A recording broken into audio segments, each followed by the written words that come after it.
Okay.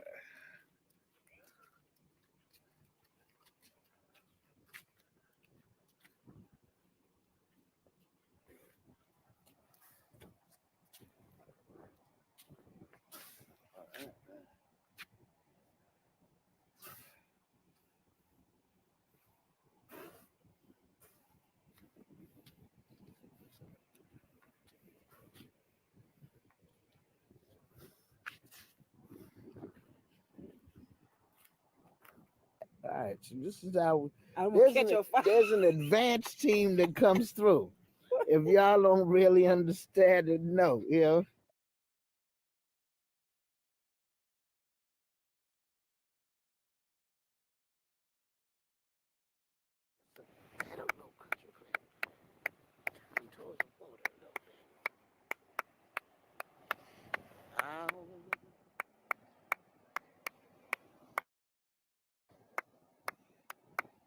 Good morning from Susan.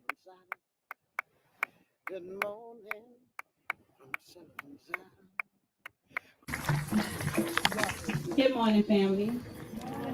It is a pleasure and honor to be here today, standing before you, and to be a part of this amazing committee that has stood in its purpose for 22 years today.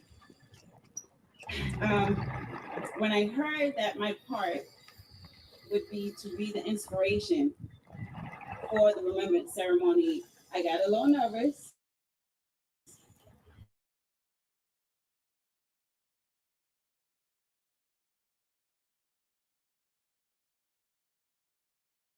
And not because, but because in the past, the water, I'm very emotional. And so as I read it this morning, I ask your patience. It's heartfelt. You may not be here today to do this very important community and cultural act.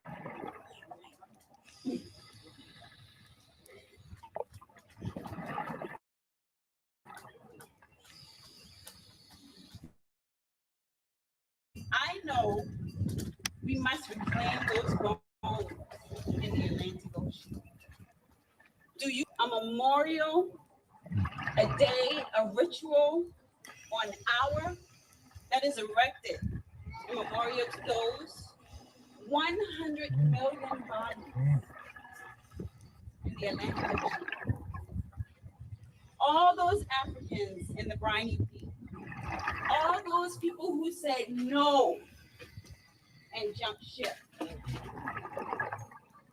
all those people who tried to figure a way to steer, to navigate amongst sharks. I guess it's only because he gets in trouble. We don't call upon that water. We don't call upon those spirits. We don't celebrate these ancestors. We don't have a marker, an expression, a song that we use to acknowledge them. We have nothing to indicate that those are our. We will willingly administer knockout drops. More horrendous is the fact that we do not tap into the ancestral presence in the waters. Our inspiration, 20K Dunbar, 1987.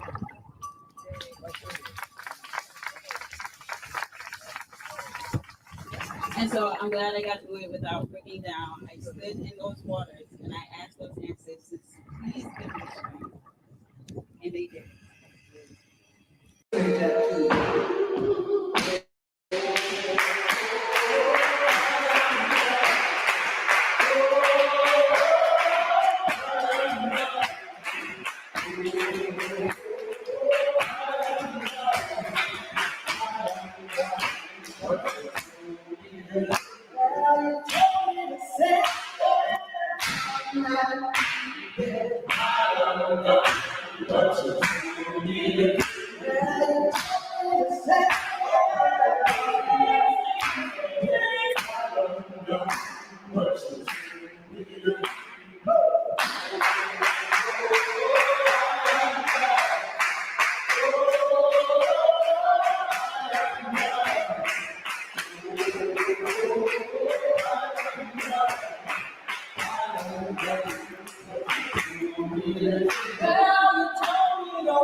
permission, not asking the elders to allow me to fumble through this. Do I have your permission to speak, elders? Yeah, speak, sir. Thank you.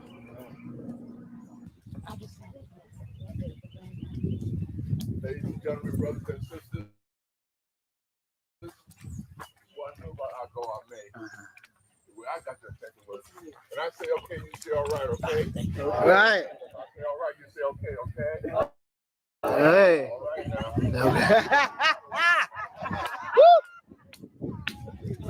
So, I mean, I was doing the African thing, not knowing it.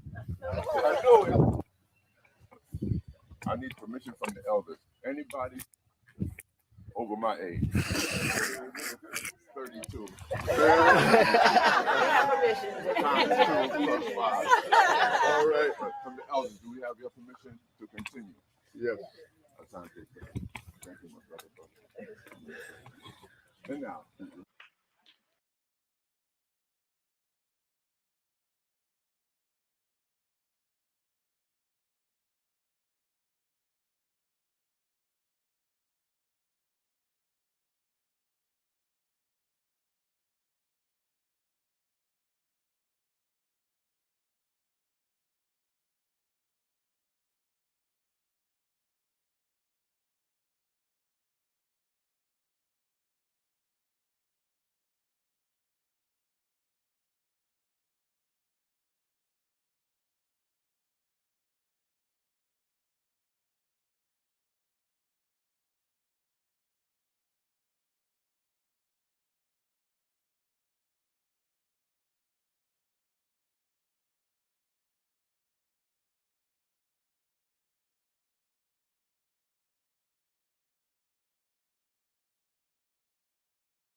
over my age. 32. Times 2 plus 5. All right. From the elders, do we have your permission to continue? Yes. That's how I take that. Thank you, my brother. And now, I would like to invite the elder in the group to give us permission to carry on with the rest of today's festivities. If you're, where do we start with this? I don't want to get knocked upside my head. 71. Anybody over 71?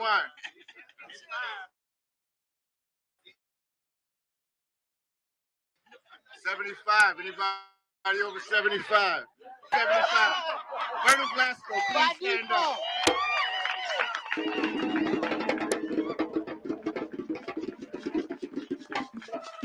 If, for those of you who don't know Myrtle Glasgow, Myrtle is the former person at Avery, the director of Avery Research. The first, let me rephrase that. The first director, executive director of Avery Research Center. And,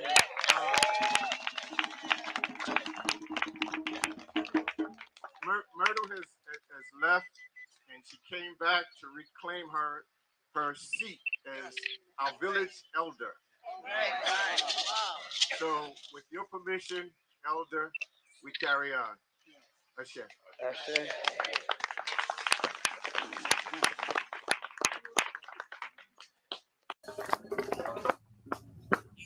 So the blessing for me is that we are all together.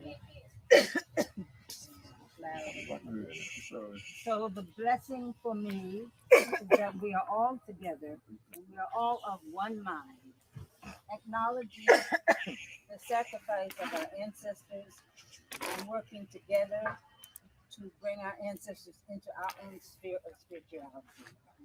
And I am happy to be here. I am happy to be here. Ashe, oh. I'm so blessed to be surrounded by all of us. yes. And each year I come, it just gives me joy to be in this place and to be close to the water and to join with you and me and all to give thanks to our ancestors for the protection they give every day. Each of us are protected by our ancestors, even though we may not be aware of it. And the more we become aware that our ancestors are with us and we turn to them each day, the more they become alive inside us. Ashe, oh. Ladies and gentlemen, brothers and sisters, Do these folks have permission to move ahead? Yes. They got folks' permission to move ahead. Yes. Mm-hmm. They got. yes, Mm-hmm. yes. We'll go for her feet. Let her hand speak. We'll let her hand speak. Boom. Okay. Wow. Hey!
look, y'all, look, you know,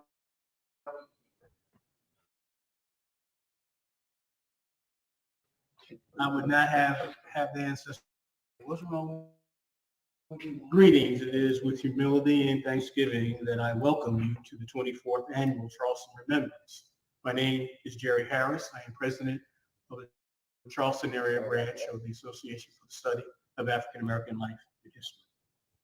This annual tribute to our ancestors who perished while being transported over the ocean in inhumane conditions is important to maintaining the momentum that comes from collective memory. Dr. Carter Woodson taught us that those who have no record of what their forebears have accomplished lose the inspiration which comes from teaching a biography and history. The Middle Passage tribute was envisioned by our beloved, brilliant, beautiful activist, writer, scholar, friend, and ancestor, Tony K. Bambara.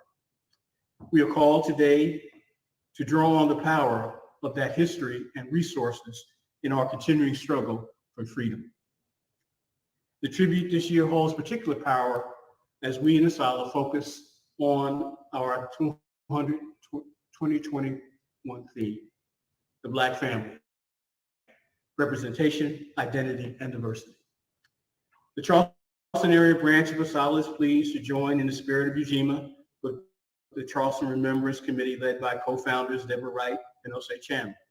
We thank the dedicated Asala team of Virginia Williams, Dina Davis, our branch historian, and Ruth Rambo, our vice president, for providing leadership and working to make this annual experience important to the people of Charleston. We also must acknowledge the significant contribution of our president, Julie Monroe, who transitioned in April to join the ancestors. We are especially pleased to welcome Dr. Tamara Butler, executive director of the Hebrew Research Institute, as our keynote speaker. As we begin the tribute, I recall the deeply unique spiritual and emotional experience of touching the waters of the Atlantic Ocean for the first time on the shores of Ghana, seeing the door of no return at Elmina Castle, and thinking of my Mende ancestors. Then, as now, these words from Lift Every Voice and Sing come to mind.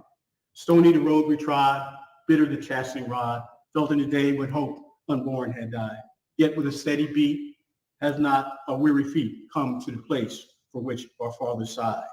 We have come over a way that with tears have been watered. We have come treading our path through the blood of the slaughter. Out from the gloomy past till now we stand at last, where the white gleam of our bright star is cast. It's our favorite hope that we participate in this 2021 Middle Passage tribute, remembering and honoring our ancestors, and that we tap into the power of history and memory to make us wiser, stronger, and better. Harambe. Want me to tell you about it? Well, Harambe means all pulled together. I learned that at the Hulu Sasa Shule, part of the East Institution in Brooklyn. When I came to Charleston and organized the Ebony City Soccer Club Little Pele's, Harambe was our rallying cry. We pulled down 3 times, identity, purpose, and direction. Harambe, Harambe, Harambe. Now, you said it all nice and sweet and stuff. Say it like them kids on the field. It's okay.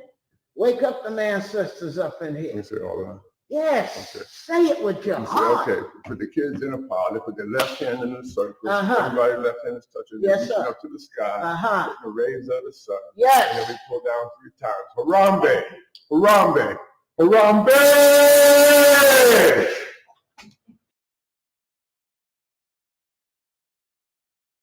My name is Dina Davis, a longtime member of Asala, and I've been tasked with providing a brief historical context of our Middle Passage ceremony. Over a period of 350 years, more than 12 million Africans, women, men, and children, were removed from their homeland. For weeks and months, they were crammed into ships, enduring unfathomable acts of cruelty. Between Africa and their arrival in Western ports, bodies of the dead were thrown into the ocean, along with those who could no longer endure and jumped overboard, their souls forgotten. Their bones remain at the bottom of the Atlantic. The Middle Passage ceremony honors them and those who survived the brutal journey. The Charleston Remembrance Committee was formed by Osei Chandler, Deborah Wright, and Quadro Campbell, with the assistance of a small working group, which included Sadiqa Chandler, Bob Smalls and his sons, Dorothy Flood, Ajo Palmer, and Helen Phillips. The first Remembrance program was held at Fort Moultrie, Sullivan's Island, in 1998. In 2015, the Charleston Remembrance Committee invited the Charleston Association for the Study of African American Life and History to work in collaboration with them on this annual commemoration. This memorial and healing ritual takes place simultaneously at numerous ports around the world, including New York, California, Washington, Virginia, Panama, the Virgin Islands, Brazil, and Ghana. It is only fitting that we hold this commemoration in Charleston, South Carolina. Thank you for joining us. I am Regina Williams. I am a member of the Charleston branch of ASALA. I am also part of the Remembrance Committee. And in this opportunity, I'd like to say thank you to everybody who has worked so hard to make this event possible, beginning with our original founders, Deborah Wright, Osei Chandler, and Quadro Campbell. Julie Monroe, who has transitioned, as has been said, but she contributed greatly in previous years, as has Dina Davis. And not least of all, Miss Brenda Pert, who has videoed all of these events for the last 10 years. I really wish to say thank you. I wish to say thank you for Mama Pearl, who has also contributed every single year for the last 5 years. And she's done so graciously. The last 2 years, she has gone out of her way to make the altar on her property under a big marble magnolia. Right. Yes. But she went out of her way to really set up an altar that spoke to the needs of our ancestors. So I want to say thank you to each and every person who has contributed. I want to thank the people who are watching. I want to thank the people who would like to be here and haven't quite made it yet. I know they're coming. Namaste. All cultures bury and honor their dead. For those of us in the African diaspora, we have the entire Atlantic Ocean as a burial ground. In effect, we are finally remembering our ancestors' sacrifices and acknowledging the truth that as survivors, we stand on their shoulders. I feel that we are keeping a promise to honor our ancestors and appreciate our contributions, beginning with those who died in the Middle Passage. That's Ann Chin. She's in an organization that's seeking to put port markers in all the places that Africans were brought into this country. Speaking of that, right behind me is the bench by the that was installed here by Toni Morrison a few short years ago. It's to honor those places in African American history that are not honored otherwise. Many things happen in many places that have never been commemorated. And Toni Morrison sought to put a bench by the road right here at Fort Moultrie because she knew that this is the place where 60% of the Africans that came to America came through these ports.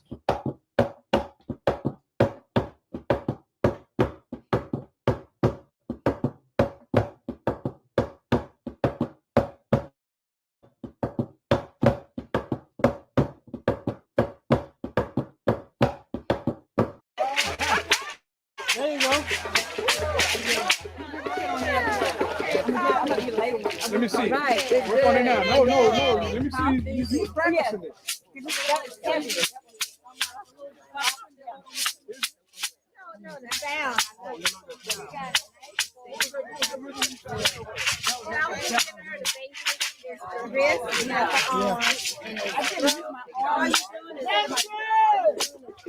got it?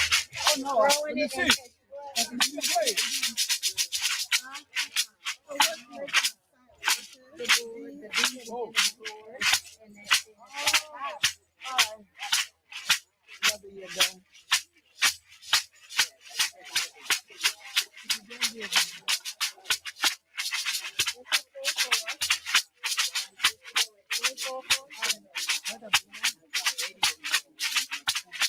So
I am from Johns Island, South Carolina.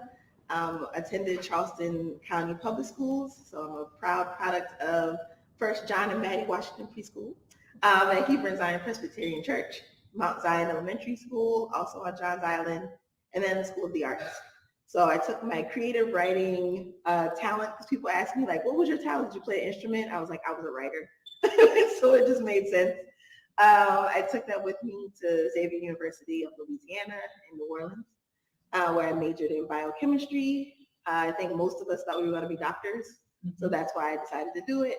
And then from there, I went to the Ohio State University, and that's really the responsibility of, or really the product of Dr. Jarif Jameson and the late Dr. Katie Cannon. Both told me, they were like, if you want to do anything that has to do with Black folks, you should look at the Midwest and the West Coast. So I ended up at the Ohio State. My degrees are in African American Studies and Education. So those are my master's, and my PhD is also in education. And I'm so excited because it was a place that always reminded me about home.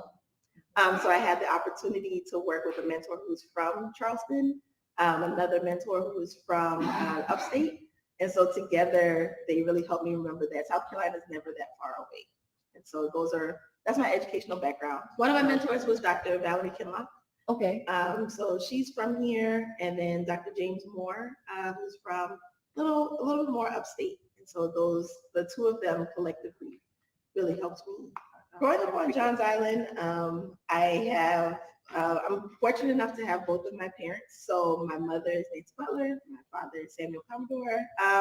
So I've always had a taste of both sides of the island. Some people call it Little Johns Island, North Johns Island. My family was closer to the Kewah side of the island. And it was an experience that, though I had both of my parents, I was mostly raised with lots of women.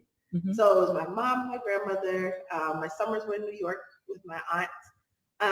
And so it was through being with my aunt who lived in New York, I really had the opportunity to travel. So that's where they said, like, since you were 2 years old, you were like, anywhere your aunt went, you would go to. And so with her, I kind of got a taste for home is always there, but there's so much more world to see. And so my aunt, my mom is not a formally trained historian, but I don't think that's necessarily needed. My mother loves to collect stories, newspaper clippings, audio recordings of our aunts and uncles. So it was just a really beautiful opportunity at that point to really just learn from people on the ground.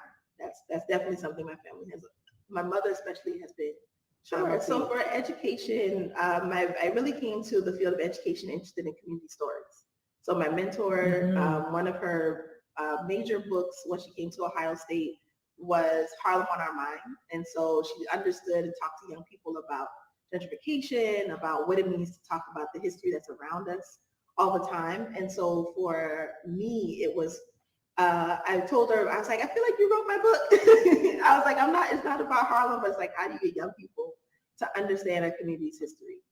And so for me in education, I really was interested in how can young people capture, be in conversation with elders and other people in various generations, talk about community history. But what I found was I was also working with people who are working with Black girls. So it was like, even though I thought I wanted to take this lane that was just interested in everybody understanding history, what I found was an affinity for working with Black girls, understanding how they see a place, how they see themselves. And so through that, some of my research has taken a shift towards bringing those two worlds together. So how do Black women and girls understand place? How do they heal? One of the two pieces that really took off in my research has been Say Her Name as Critical Demand, which talked about how can we center Black women's stories in K-12 classrooms, because I think so often we only study Black women as poets and writers of fiction and the imaginative, but it's very rare that we understand who Black women are. So reading their biographies and memoirs all throughout our education. And so I think that helps us understand when we get to a later point in life about humanity, right, and who they are, and what they've been fighting for, and how those things informed who they are. The second one that took a big leap was Black Girl Cartography, which was about where do we go to find Black girls? So it's not just, I think so much of education focuses on the urban, but very little of it focuses on girls who might be in suburban schools or in rural communities, girls who might be outside of schools. One of my biggest research things was really working with girls in an after-school program at a library. And the kind of stories that the girls shared was amazing. The kind of trauma they overcame, the kind of joy they had. And so for me, I use all of that to inform how we think about place and how Black women and girls have always informed place. They've taught us about joy. They teach us how to heal. They teach us how to create in the middle of nothing. So for me, it's really been dynamic to see that kind of move in my own research. So that's been fun. For me, the past is never the past. Like Christina Sharp wrote the book In the Wake, and in it she says, the past that is not yet the past always interrupts the present. And I think that's where we are. Like the past is never the past. Living in Charleston, it's very difficult to say, and it actually hurts me when I hear people say, oh, we don't need to talk about slavery anymore, or we don't need to talk about civil rights anymore. We don't need to, and I'm like, we're still living in that moment because it's a lesson we've never learned, right? Like there's always lessons to be learned. And so for me, I think we don't actually have a conception of the past, right? We don't understand it as much as we think we do. So I think that's one of the reasons why I enjoyed writing about and teaching young people and asking them, you know, what's your understanding? Give me some women who are activists. And one of them said, Coretta Scott King. And I'm like, great, what did she do? And the students were like,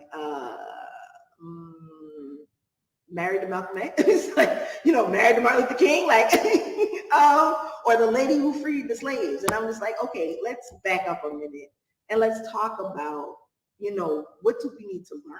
Who are the people who we celebrate and talk about all the time? We actually don't know their story.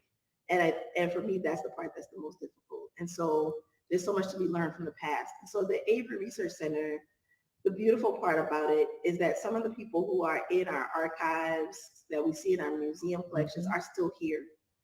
And so as a result, the past is not the past because those people are still walking among us. So while you can, you know, sit down with their papers and study the steps that they took or study the letter writing that they've done and the communicate in the community they built, you can also still call some of them up and ask them. And so for me, Avery Research Center allows us to be always in conversation with the past, that it is not dusty boxes about something far away. It's actually something that's immediate, ongoing. It offers us blueprints. It offers us pathways to building a different kind of future. one of the things that I find to be really important about commemoration in the larger part of thinking about the diaspora is it allows us to really ask questions about like what belongs to us. I think so often there are people who feel disconnected because they live in an urban city and they feel disconnected from land, or people who are in the north who may feel disconnected from the south, or we feel that we're disconnected from people in Africa or the Caribbean. And I think commemoration allows us to really figure out our pathways to our ancestors and figure out and be in conversation with and remember knowing that it took a collection of us to get to where we are. I think one of my favorite shirts that I would like to own one day is I am my ancestors' wildest dreams is one of my favorite shirts, because what it does is it's like, it helps us think about this idea that I really prefer to say it with an S, that we are our ancestors with an S, wildest dreams, because it's all of them moving towards this idea of like freedom. Some of them we don't know. Some of them we have no idea who they are and where they are. But I think commemoration allows us to ask the question of like, who and what am I the product of, right? Like what kind of power do I actually stand in? And I think so often there are points in our lives where our education teaches us you're just descendants of slaves, right? Or it teaches us that you're just descendants of these people over there, right? But it doesn't actually ask you to drill down and say, you know, who are they? They were botanists, they were dentists, they were doctors, they were healers, they were teachers. Like I have all of those people as my ancestors, not just the kings and the queens, right, that we often celebrate, but it's all of them together who made a decision to survive, who made a decision to grow, who made the decision not to continue the journey, whatever the case is. All of that power is part of who we are, right? So when we stand up in a classroom or in a courtroom or in any space, it's like, oh, like these are all the people behind me. I love when people say it's the shoulders that we stand on. I don't believe that. I believe I stand shoulder to shoulder with ancestors, like any given moment, you know? And so I think like that's a different relationship to ancestors, not so much that they're holding us up, but it's like they got our back, they got our front, our side, like they believe in us. And so for us, commemoration allows us to remember that, right? To celebrate those who we stand shoulder to shoulder with, but also to make room for descendants and futures. And so for me, it helps us imagine a different relationship to the world that often teaches us that you're just the descendants of this, right? This one narrow place and person. And I'm like, no, we're more than that. If we actually understood all the people who are behind us and all the things we come with, we could flip this whole world upside down, you know, and I think that that's... Break it down, Doc, break it down. This is the time. Break it down, Doc. Come on now, break it down, break it down. I heard it in your voice. We Come on. We could flip the world upside down. I think over the past couple of weeks, there's been a lot of violence in the city of Charleston, and I'm like, do we know who we are? Like we're fighting against each other, but we're not the enemy, right? Young people trying to, you know, claim a space or whatever the case may be, but it's like, I don't need to claim a street, right? This whole city belongs to me. My ancestors built this city. My ancestors, you know, own this house. My grandmother owns this house. I don't need anybody to tell me any different. I don't need to fight with you. We're not in competition. The kind of ways that we show up in a classroom and somebody's like, that's not true, Christopher Columbus discovered. No, you don't have to believe that, right? Like you are equipped. So often you are equipped to do more. You come with greatness. And I don't think enough of us believe that. And because if we did, I think we would participate in politics differently. I think we would interact with each other differently. We would build more rather than trying to separate and segregate and be like, no, this is mine and this is mine. I think we would work together. There'll be more of a collective. But I think because we don't fully understand, like we share ancestors, regardless of where we are class-wise, we share ancestors. And that's the part that I think gets people really hung up, because there are folks who are like, I have no idea who my great-great-great-grandmother is. It doesn't matter, right? You just need to know that that person was strong and strong enough for you to get here and for you to still be here. And that's the part that I think we need to recognize. There's a lot of names we don't know. For me, I don't know anybody past my great grandmother's name, but I know that I came from greatness, right? Like I had to. If Ali Beno was able to birth, 13 kids and raise them all, and they all go on to do great things with their lives and live long lives. Like my great grandmother's oldest child lived to be 105. And so and my Wow. and so she like just That's recently amazing. passed. My grandmother is 92.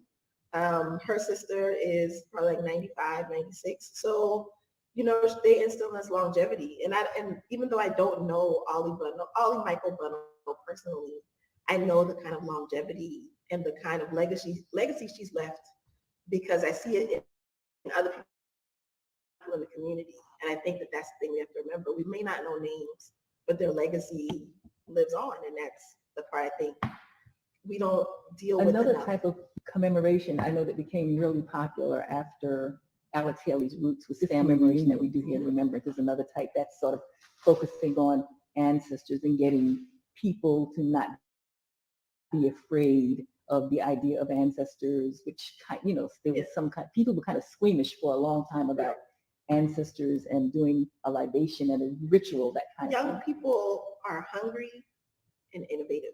Mm-hmm. And I don't think we make enough room for them to be both. I say that my family's been doing family reunions since like the 80s. And we had a t-shirt for every year, right? Like, and I think for a really long time, we kept the same logo. And then over time, each family took a chance at trying to design the logo. Different descendants were like, oh, maybe we should do it this way. Maybe we should do the color that way. But one thing that never changed is where we had the reunion. It always happened on the land where my family still resides and where most of them grew up. So the land that my great grandmother owned and has passed on to family. So that never changes. So it doesn't matter what part of the family you're in, you just need to know that this plot of land and these pieces of land belong to Ali Michael Bunno and her children. And that was key because there's so many children who don't know, so many generations who are like, yeah, we're from someplace in Charleston, right? Somewhere. But it's like, no, you're from Johns Island, right? Specifically, you're from this community. And why that matters is because I think one of the issues is like heirs property. And I think so many young people get left out of that conversation. I talked to a group of young people in Baltimore, and one of the things that they found is these parallels between like what's happening gentrification-wise in Baltimore and what's happening in Charleston. But they were curious and they were like, tell me more. What's a tax sale? What's heirs property? How can we stop this? What do we need to do? And I'm like, oh, this is it. The issue is that they haven't been involved in the conversation. And for me, I think it's really about a lack of trust. Intergenerational like mistrust. I think there are some older generations who don't trust great grandkids and grandkids to do right by the land or the whatever. There are some who they're afraid they're going to sell the house or the property. And young people are like, we just want to be included. Like, we just want to know what's going on. Mm-hmm.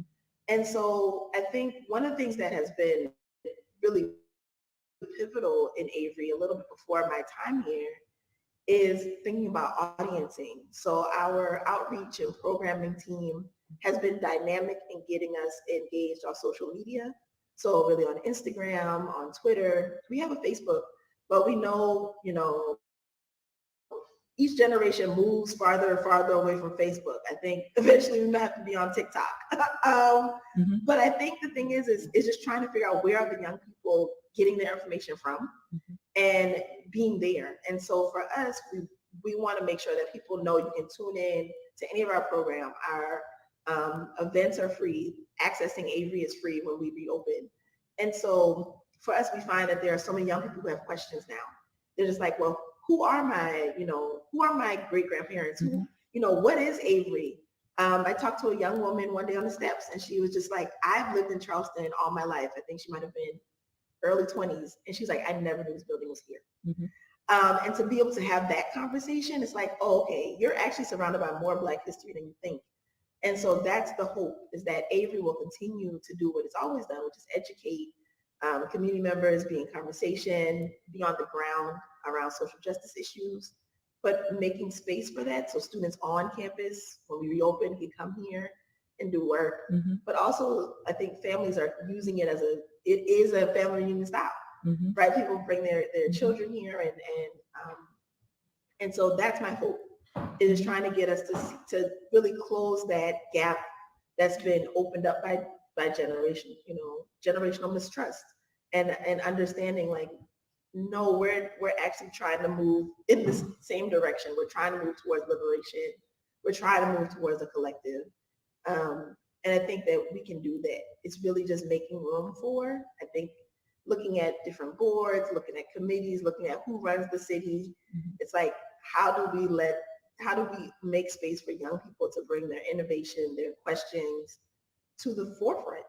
And my hope is that Avery can help them answer those questions, and we can get some funding to, fund some high school students who may want to learn more. So that's our goal and our hope. Right, it sounds good. I would just give Asala a shout out over there, my Asala people. When I was an active member of Asala, when I first moved to Charleston, I attended the conferences, and one thing that always impressed me was that the Asala conferences really gave the young scholars an opportunity to present and stuff like that, the young papers. And I actually, at this point in life, consider you a young scholar. I'll take it. Thank you. Yes, you're the executive director, but I consider you a young scholar. So I like what you're saying, and so how do you feel about that? Even Avery bringing in young scholars and conferences and getting some great ideas. I've been reading through I've been buying some of the books of some of the young scholars, and I've been really happy with what I've been coming across. I love it. I mean, I hope that we can, I think people like conferences because we've been getting a lot of questions like, are you all having a conference? And I was like, sometimes people just need space. Yeah. One of the things that I really enjoyed doing was a different kind of thing that I realized is a skill that I don't know how often our students have it. But when I was working in Ohio State, I launched a poster competition, and it was very challenging. But to get students to design the kind of posters you mostly see for like medical research. But it's like, imagine what it would be like for a high school student or a middle school student to have that skill and be like, I've created a poster. I've also presented a poster. I've been in a competition. And it's not just about biomedical stuff and science and that nature, but it's also about humanities and history. And that's something I would love to see. I would love to be able to see young people walk away with like, here's a poster I created. It's not just something that will disappear, but it's something that is like, I made this thing. And so I would love for us to feature young people, but also up and coming scholars with new books, lectures. I'm always a big fan of anyone who's looking at the diaspora. Any scholar who I also know is critical across the board is also important to me. So folks who practice what they preach. So if you say you're in community, and I can see that you're in community with the folks you're writing with and about, then I would love for you to come to Avery and have events with you, because I think it's also our responsibility to teach people to be ethical scholars. Because I think so often there's people who get really great scholarship out there, but they're not the most ethical, they're not the most considerate or reciprocal. They're not interested in reciprocity or anything. It's like, give me my research and I go. But I know so many scholars have taught me a lot about what does it mean to work with the communities that we love and trust, and produce ethical scholarship. And those are the folks I want to really highlight and uplift at Avery. Yes. Now you sort of even have to have a PhD, even maybe or at least be certified to do oral histories. Whereas I know when I first started out. For me, I like to say I call a lot of different people scholars. That's just, I'm going to put that there. I'm going to put that pin in it for that. Like I said, my mom is. Yeah, you did say that about your mom. Right. Yeah. I can say my mom is a historian, though she's not formally trained, but she uses all the tools. And so I think because we're in such a digital era, that I don't see that for us, it's a matter of housing it. Featuring it, I want it, right? Like I want to feature it. I want to talk about it. I want to have conversations about it. I want to have conversations also about method. So like, how did you collect this? How did you take these pictures? Where did you store them?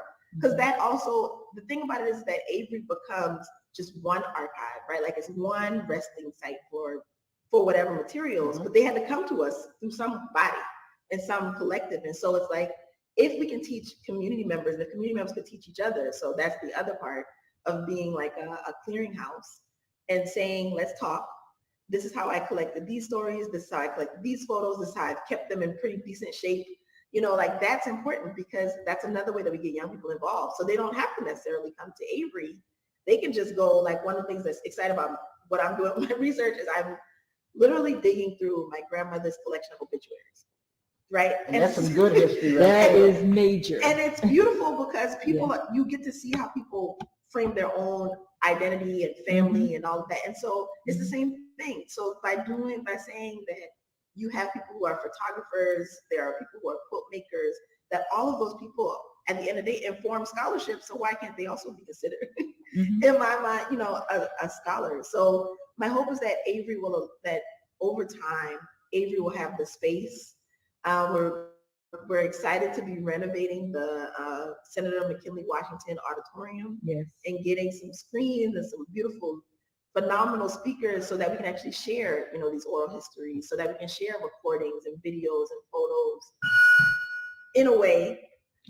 System works. in a way that I think is effective, but it also teaches people that the tools that you need to collect your own stories are not locked away in the academy, right? And so that's my biggest thing, because Accessible, right? I think, you know, Elsa Barkley Brown, even though she's a historian formally trained, she writes about like the first person who taught her history is her mom.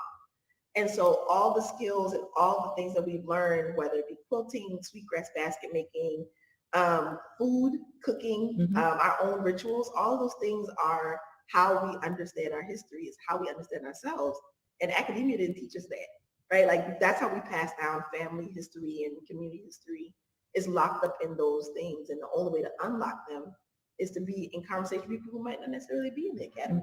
And I'm okay with that. I just want to make sure that we respect each other enough to have a dialogue, you know, that's my biggest thing. I think community members and academics, sometimes they see eye to eye and sometimes they don't. And it's working with the minutes when they don't, to be like, let's talk about where we're talking past each other and get into like, what is the thing we're actually trying to do together. So. Absolutely. So some final thoughts, and what can we look forward to at Avery when you're opening to the public? You might not know that, but other kinds of programs and things, and how can people get in touch with Avery? Sure. And programming. Well, the thing that I love is that we have a new website. I was like, we're slowly making our way into the 21st century. So we have avery.c.edu is our beautiful website. It has an image of 125 Bull Street at the top of our banner. But when you go there, you can see any of our programs for the Avery Digital Classroom is on there, which is a series of dialogues and conversations, lectures, presentations, either done by staff, invited speakers. We even have a couple that we might be doing with community gurus, and they're pretty dynamic. So any things that we've done in the past, for example, we had a conversation with Ariane King-Comer and Ife Franklin, brought to us by the Gibbs, and so that's there. We did a series with the East Side community to really talk about land use, community archiving. That's also up there. The False Cause with Adam Dombey. So all of those programs are there. We even did one it's called She Got Game, and it was about disparities in women's basketball. So to kind of have that featured among all the things, because we are history and culture. So that's there. You can follow us on Instagram. Courtney Hicks and our team is dynamic. We have some really beautiful photographs and footage that we're putting on our Instagram account. You can also, when we do reopen one day, in conjunction with Zaluba, who is an artist from Paris, but most of her photography work and artwork comes from different countries on the continent. And we'll be putting those in conversation with with some artists in the States, as well as in Barbados, and also from the Low Country. And so that exhibit will be here in the fall, hopefully. Everybody keeps their mask on. That will keep us moving towards progress. And so those some of our programs. I think the other thing that we're hoping, so there's a building that's next to us, which is 123 Bull. It's our teacherage. And when we talk about future and the future of Avery, my hope is that we can transform that building into a meeting space on the first floor, and then a space for some scholars and residents, postdocs, community people. And scholar and residents doesn't necessarily mean you're in academia. Maybe you're a person in Brooklyn who wants to come and spend the summer in Charleston. So that's my hope, is really putting some energy behind getting that building back to its glory, and making space for us to continue to build and have people come in, really dig in our archives. The other thing is that though we are closed to the public, you can still come by. You just need to schedule an appointment, and you can schedule an appointment with our researchers, and kind of go into our archival collection. And we have anything in there from papers from Septima Clark to artifacts from West Africa. Like, it just runs the gamut. So that's still available to researchers. All right, now you know that's a whole lot of old people behind you, right? They got your back. You know that, right? Thank you. Yeah, as you said it. Your what? Ancestors' Father Street. And they got a whole bunch of ancestors that they're rolling up there with you. So we got it. We got it, great. Yep, just bring my blue bottles back, and you got me more.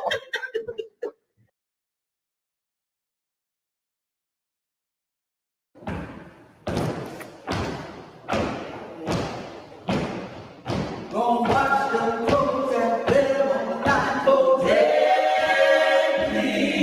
Gonna watch the folks for days.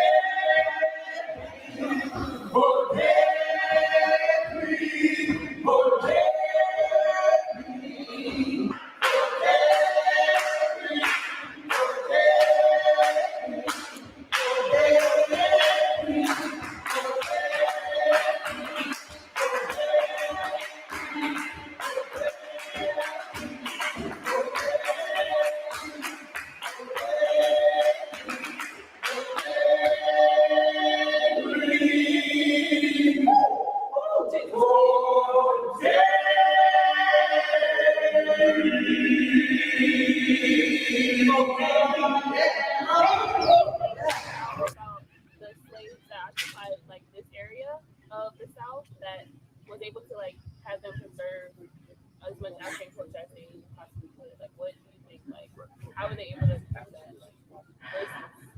The question, basically, she's talking about what were the Africanisms that were maintained that continued to develop once people came across the Middle Passage. Well, early on, from 1670, already by 1700, South Carolina in the coastal area had become a majority of Africans who had been brought from the continent.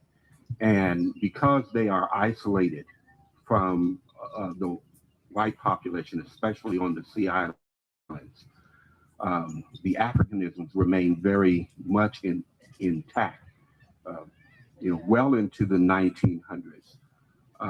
Their contribution to the South include culinary arts, funeral and mourning customs. The vocabulary enters into the Southern vocabulary.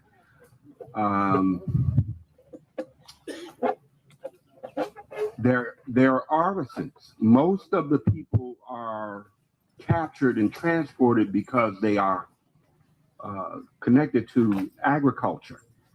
And so the whole history of the first cowboys are in fact Africans who are master herders. They are farmers, and in this area, their skills are in rice. But all the farmers of Africa are also learning other things, and so they bring their artisan skills, and that includes the work in masonry, they work in wood, they work in terms of farming and ironwork, and all of that is still part of that Southern experience. And each year, and then each generation thereafter, you're having individuals who are contributing to what eventually, on the eve of the Revolutionary War, is the wealthiest part of the British colony in North America. They're building houses, they're making furniture, they're contributing in all these ways because of both their skill in agriculture and their skill as artisans. Yes. I wanted to add to the artisans as well. Artisans were considered another category. They were considered to be people that made more money. They could hire themselves out, even though many of them were still enslaved. They had the capability of hiring themselves out, and particularly if they were in the city of Charleston, as well as in Bridgetown, Barbados, they also had more, quote, freedom, if you will, to make contracts of their own. So you will always see when you look in the records that the artisans were the leaders. A lot of times they became political leaders later on during Reconstruction and so forth. But that's a key piece. Artisans were powerful leaders of our community here in the Gullah land. Yes, ma'am. One more? Yeah, one more question. One more. Genealogy. Stand up. What is the best location here in Charleston proper to do genealogy research? Best location in Charleston to do genealogy research.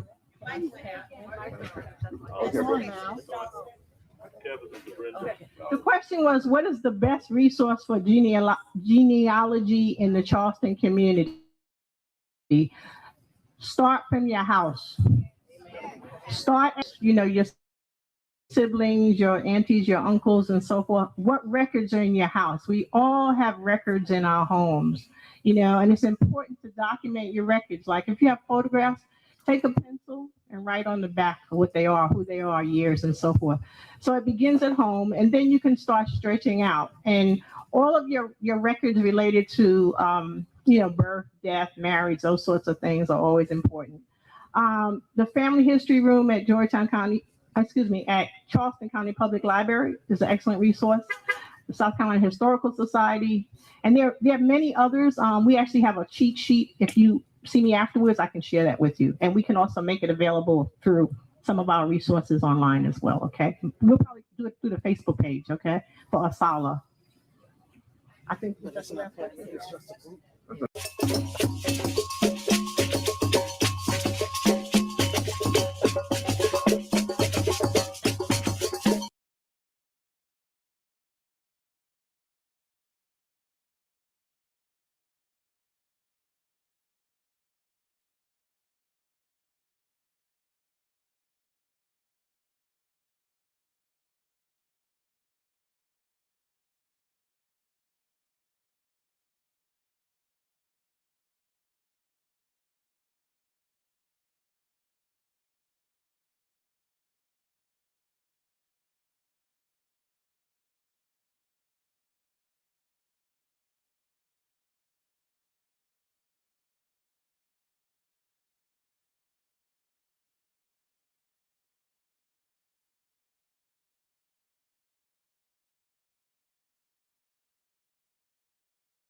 South include culinary arts, funeral and mourning customs. The vocabulary enters into the Southern vocabulary.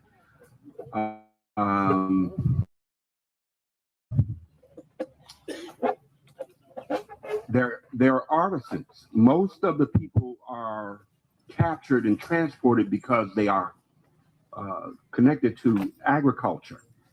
And so the whole history of the first cowboys are in fact Africans who are master herders.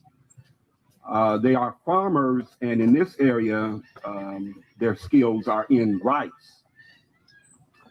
But all the farmers of Africa are also learning other things. And so they bring their artisan skills. And that includes the work in masonry, the work in wood, the work in terms of farming and ironwork. And all of that is still part of that Southern experience. And each year, and then each generation thereafter, you're having individuals who are contributing to what eventually, on the eve of the Revolutionary War, is the wealthiest part of the British colony in North America. They're building houses, they're making furniture, they're contributing in all these ways because of both their skill in agriculture and their skill as artisans. Yes. I wanted to add to the artisans as well. Artisans were considered another category. They were considered to be people that made more money. They could hire themselves out, even though many of them were still enslaved. They had the capability of hiring themselves out, and particularly if they were in the city of Charleston, as well as in Bridgetown, Barbados, they also had more, quote, freedom, if you will, to make contracts of their own. So you will always see when you look in the records that the artisans were the leaders. A lot of times they became political leaders later on during Reconstruction and so forth. But that's a key piece. Artisans were powerful leaders of our community here in the Gullah land. Yes, ma'am. One more? Yeah, one more question. One more. Genealogy. Stand up. What is the best location here in Charleston, Father, to do genealogy research? Best location in Charleston to do genealogy research. Okay. The question was, what is the best resource for genealogy in the Charleston community? Start from your house. Start at home. Go from you and then go backwards, your siblings, your aunties, your uncles, and so forth. What records are in your house? We all have records in our homes, and it's important to document your records. Like if you have photographs, take a pencil and write on the back what they are, who they are, years, and so forth. So it begins at home, and then you can start stretching out. And all of your records related to, birth, death, marriage, those sorts of things are always important. The Family History Room at at Charleston County Public Library is an excellent resource. The South Carolina Historical Society, and there are many others. We actually have a cheat sheet. If you see me afterwards, I can share that with you. And we can also make it available through some of our resources online as well, okay? We'll probably do it through the Facebook page, okay, for Asala. I think that's enough.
Kelly, on the human journey, all we see is connection. We see connection at the point of being conceived. We're connected to our mothers. Our mothers then feed us. Then we're given to a family that has to take care of us. Connection, connection, connection, connection. We should not turn away from the divine instruction of being connected to each other. And we should never forget that in many ways we are medicine for each other. We show up, that phone call that comes just when you need it, the somebody that walks in the door just when you need to hear from them, the time that somebody manages to send something to you just when you need it. We are the first line of medicine for each other. And we've got to learn to use the other medicines that are out there for us to use. We've got to learn how to be able to be less private and more understanding that there's probably nobody's got anything happening to them that hasn't happened to somebody else.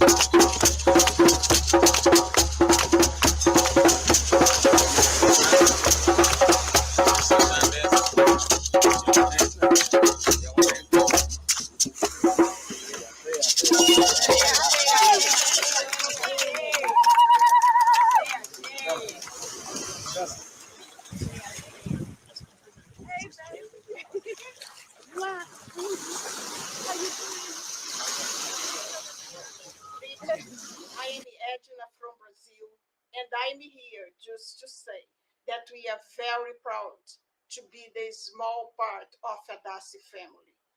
I want that you all, keep it going, keep it strong. When you in United States and Africa are strong and keep it going, we here, the small ones, do the same thing. We have a long way to make Afro-Brazilian people being respected in Brazil. So keep it going, keep it strong, and celebrate our ancestors. So when you do that, we make us to feel so proud. Thank you. Do a great celebration.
Creativity of Africans knows no bound. It is perhaps the only thing we can celebrate because of the transatlantic slave trade. The things we were forced to come up with through sheer need to survive. I was in Ghana a few months ago and saw the streets there lined with ackee, only to find out that the Ghanaians don't eat the ackee at all. Ackee was something that we learned to eat because of slavery and because of the conditions we faced under that terrible crime against humanity. And it is even said now, even at places like University of the West Indies, which was once a plantation, wherever you see ackee trees growing, it marks where the slave quarters were. So much things we can find out, the history of our people as Africans. So again, thanks to the New Forest Primary and Junior High School. We're going to be laying 10 wreaths this morning, and as I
Hola. How you doing?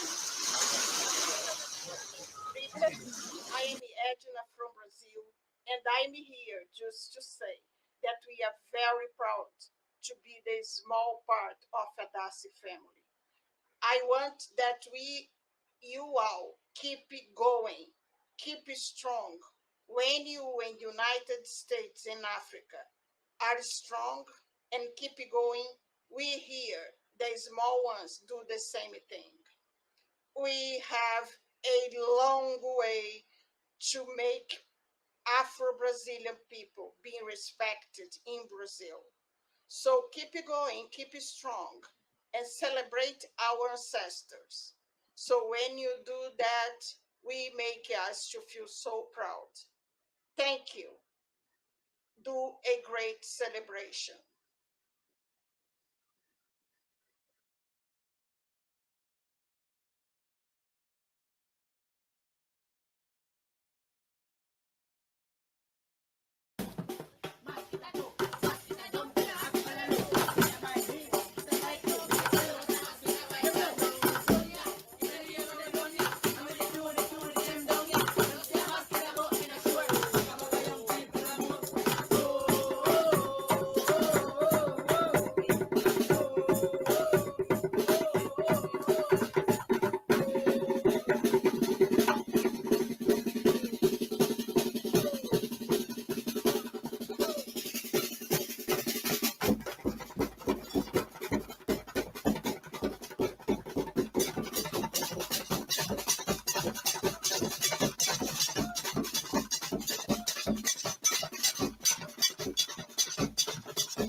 Creativity of Africans knows no bound. It is perhaps the only thing we can celebrate because of the transatlantic slave trade. The things we were forced to come up with through sheer need to survive. I was in Ghana a few months ago and saw the streets there lined with ackee, only to find out that the Ghanaians don't eat the ackee at all. Ackee was something that we learned to eat because of slavery and because of the conditions we faced under that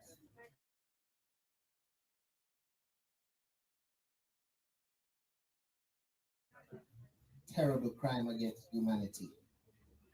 And it's a plantation. Wherever you see ackee trees growing, it marks where the slave quarters were. So much things we can find out, the history of our people as Africans. So again, thanks to the New Forest Primary and Junior High School. We're going to be laying 10 wreaths this morning, and as I read the story of the Zang, you will understand why. Because not only do we recognize the lives lost by those who were murdered by the enslavers, but also the bravery of those ancestors who jumped to their own deaths in solidarity with their murdered brothers and sisters. In so many ways, the Zang is such an accurate microcosmic look at the entire transatlantic slave trade, the African Holocaust, the Maafa, the Maangamizi, because all the elements are contained within the suicide, the murder, the desperate choices that they had to make, even the stories that tell you how sharks used to follow the trail of slave ships because they had gotten so used to the fact that sooner or later there would be some food in the water. It's like a fisherman. This is Black River, so you're supposed to know about fishing. When they say you chump up the water, they go out there with bait, and so fish become accustomed to this, and they actually approach the boats There was a painting done of the Zong that depicted that. You may see images of it if you had one of these brochures. In 1781, a Liverpool syndicate led by one of the city's major traders in enslaved Africans, William Gregson, on a slaving voyage in the area of Cape Coast and Amabu, bought an impounded ship previously owned by the Dutch and called Zork, ironically meaning care in Dutch. There were already 204 enslaved Africans on board, and they became part of the transaction. More Africans were bought in the area of Cape Coast and Accra in what is present-day Ghana, and placed on board during the 5 months before the ship sailed. So the ship stayed docked for 5 months with a cargo of over 200 enslaved Africans already on board.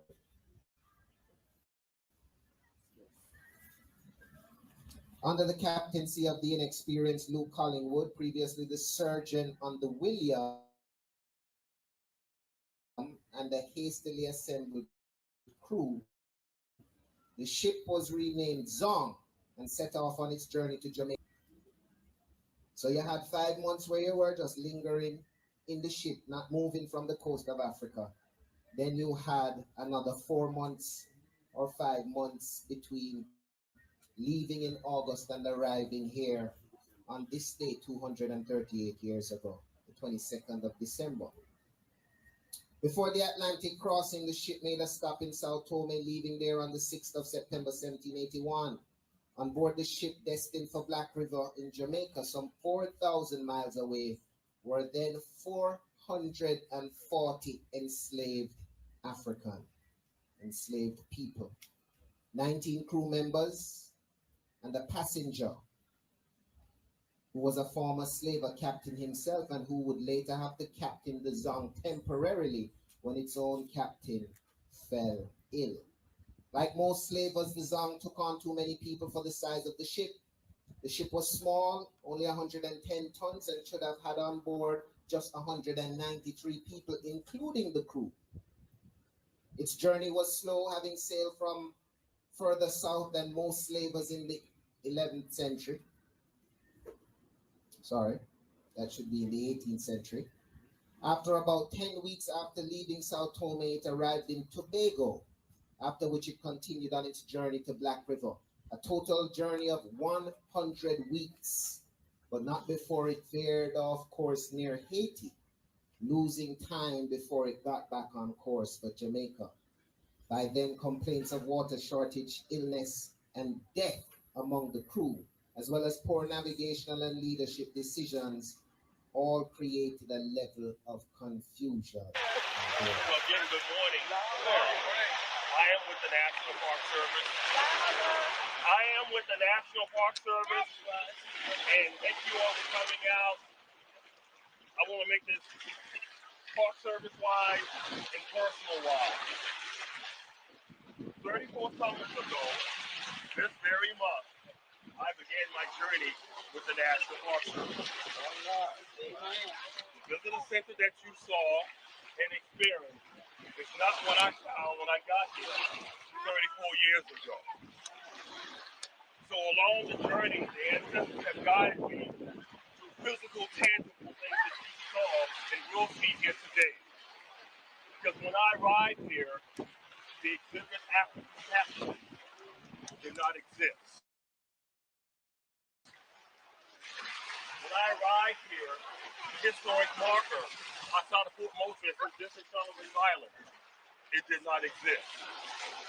When I arrived here 34 summers ago, the bench by the road that you will see later today, it did not exist. But in June of 2014, they are here. That's it. They are here because we are standing at the bank of the Cooper River. As I also shared, the gateway of the ancestors and Africans into the New World. History tells us that 40% of all the Africans that survived the Middle Passage, that made it across those treacherous waters, first stepped foot on North American soil here on Sullivan's Island. That's why we are here. That's why you are here today. With that in mind, you have to go now into your mind's eye and imagine Sullivan's Island not in the way that you see it here today, but a barrier coastal island. And the journey with you, history tells me, in this quadrant of Sullivan's Island between 1701 and 1799 were three small buildings that were called pest houses or lazarado. The colonial government of South Carolina said in the early 18th century that all ships bearing cargo from Africa were required to quarantine those individuals on Sullivan's Island. So imagine, if you will, a vessel coming from West Africa, past where we're standing today, and curving around behind Sullivan's Island, you will see later today, is what we call the Cove. And those Africans now being imparted onto Sullivan's Island, being detained in those pest houses for up to 10 days. Because they believe after 10 days, if they were suitable, if they were healthy, then they will be taken into Charleston after the conclusion of the African slave trade. So it's in this context, in this reason, that we are here today to commemorate this island. In this place, in our American diaspora African experience. This waterway is part of our American experience. So nearly a decade ago, when you all began coming here to Sullivan's Island and to begin to experience the remembrance ceremony that you've had, this is big, this is right, this is best, that in this place, on this island, on this day, in this water, that this commemoration happened. So now when we leave this place, we leave with the knowledge. We leave empowered.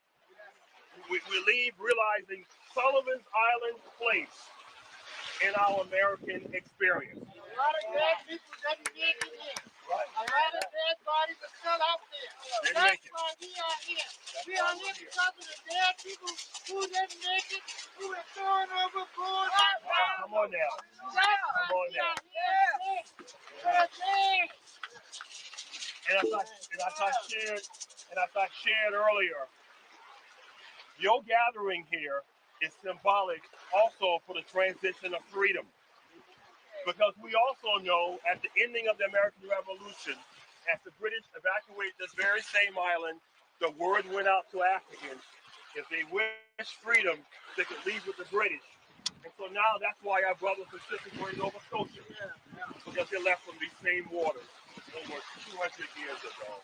And so that's the impact that Sullivan's Island has, and that's why we're here today.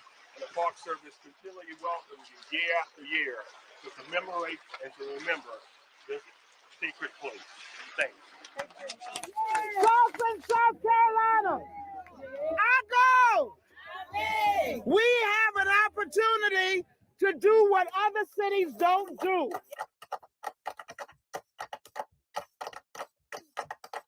That low country clap. Come on, Charleston. Oh, yes. Yes. Come on. Oh, Charleston. Hey. I don't know what you've been told. I don't know where you gonna go. I come to clap my hands. I come to stomp my feet. I come to love my people. Hey, come. Hey. I come for my healing. I come for my love. I'm here for my people. They're gonna show me some low country style. Bring on the beat. I say, I say, I say. Hey.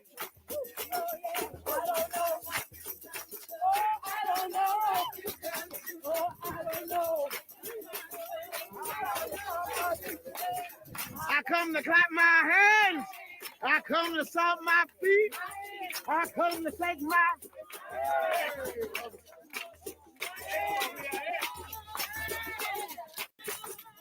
What joy! What joy! Hey! Yes!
Don't fit!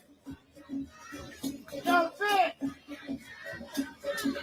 Yeah. Don't fit! Fit!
Ancestors who've gone before us, to the powers of nature that maintain us, gives us bread, gives food, gives us shelter, gives us all the things we have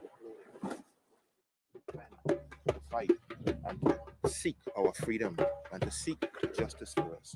We want to remember all of them by many names and by many places within our great ancestral land and within the diaspora. We want to give thanks and praise to all our great ancestors. We say, we also say, we give thanks and praise to all those great ones of light who have walked this earth, being female and male.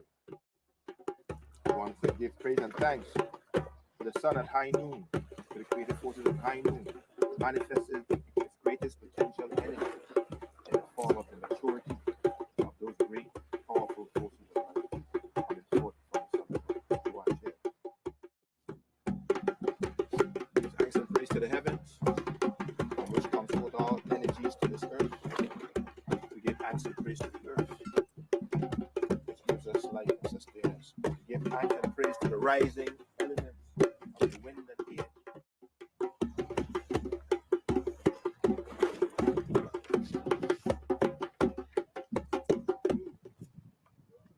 Maku, Wasar, Makiru, Tepia, Shepshu, En Ta Entera, Mesitu Selu, pillared country. Okay? The great Necher, or the great power, the noble one of Abjutan, food offerings, libation waters, beer, wine, and all things beautiful and pure, on which nature lives, to the souls and spirits of our beloved ancestors of time Tara. That's one of the names we call our continent Africa. We call it time Tara. It means the land of the great creative forces. Olá, irmãos e irmãs de Washington e de outros lugares de nossa amada África. Sou Benedita da Silva, representante do Rio de Janeiro no Parlamento Federal, de onde, por quase 40 anos, eu luto pelos direitos de nossos irmãos e irmãs do Brasil. Daqui do Brasil, saúdo esta importante celebração, ato de memória de nossas ancestralidades africanas. Que no Brasil, que tem um legado enorme, marcado ainda hoje pela luta contra o racismo e pelo avanço de nós negros na sociedade brasileira, ano que vem, eu espero talvez estar aí, celebrando com vocês. A luta continua. Queremos que não nos impeçam de respirar. Parem de nos matar. Queremos respirar.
To the spirits of the ancestors who suffered such a great tragedy.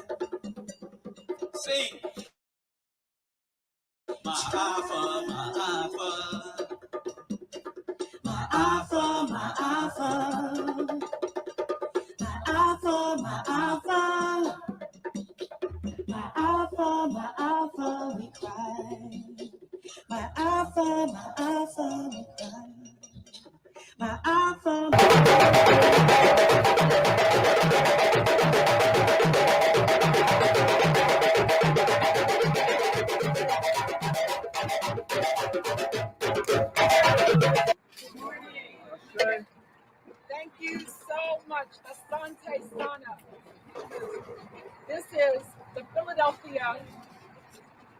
Middle Passage Ceremony and Port Marker Project launch an Ancestral Remembrance Day.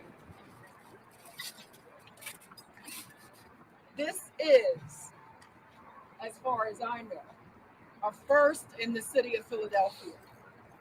This effort to have a historical marker placed in the city of Philadelphia specifically for the purpose of acknowledging the Middle Passage, because slave ships carried out people directly from Africa to this river, to this port in Philadelphia. So we are here today to commemorate the 2 million Africans who perished in the Middle Passage, but also those who survived that Middle Passage and were part of building this city and this nation. We are the descendants of those Africans, and we should celebrate ourselves. We should celebrate our ancestors, celebrate our elders, and celebrate ourselves. That's right. Give yourselves a big round.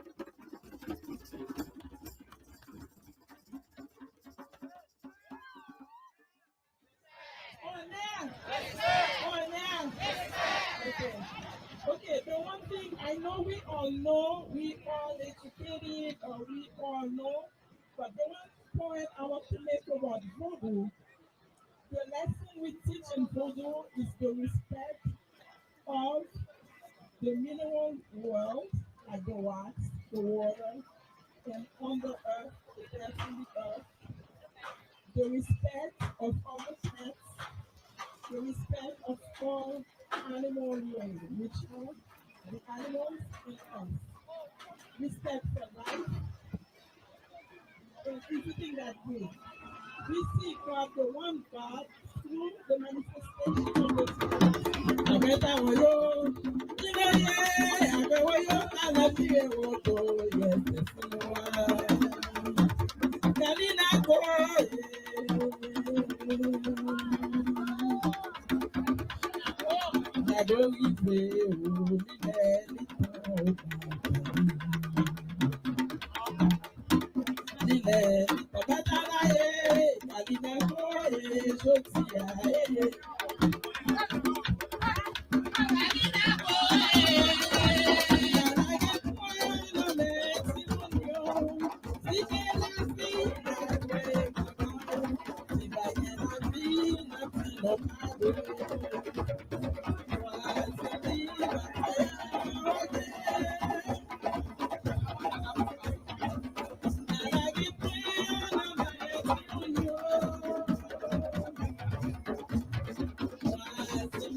As part of St. Augustine, Florida's 450th anniversary commemoration, the St. Augustine Middle Passage Committee sponsored an ancestral remembrance ceremony and historical marker unveiling on February 7th, 2015. This ceremony was held on the north lawn of the Castillo di San Marco at noon, and the marker unveiling took place on the grounds of the Misión Nombre de Dios at 3 p.m. that afternoon. The ceremony consisted of Native American representation by Chief Justice Willie Johns of the Seminole Tribe, a historical statement by Dr. Dorothy Israel, and prayers by a diverse groups of faith practices, Christian, Islamic, and Buddhist. An essential component of commemoration is a traditional ancestral libation led by spiritual advisor Melodoma Som, originally from West Africa. Elder Dorothy Israel granted permission to begin this portion of the ceremony.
The African American Association of Augusta gathered in song and solemn ceremony today at the Savannah Riverfront.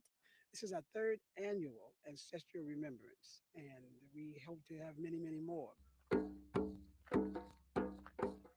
Then, following the drums, they walked to the dock, reflecting upon the lives lost during the transatlantic slave trade that began around 1502. I said, I want to let people know and let my ancestors know today and tomorrow and forever that I am thankful, thankful, thankful to them. Other families came to show their gratitude. It's awesome because this is a family affair, and if family is the priority, that's the most important thing. If it weren't for family, then we couldn't be here. Maka Smith Elbay also came to instill one important life lesson in her two daughters. Number one, that our heritage is every day. Our legacy is every day. Ashe. And Ashe. Like the old spiritual, they joined together down at the riverside to honor the lives of those who did not make it traveling through the Middle Passage more than 400 years ago. We will finally seal our day together by symbolically throwing our flowers to the Savannah River. So they cast their flowers into the river, hoping they reach the Atlantic Ocean and bless the soul still resting in the waters between Africa and America. In Augusta, Akila McMullen for the Metro Spirit.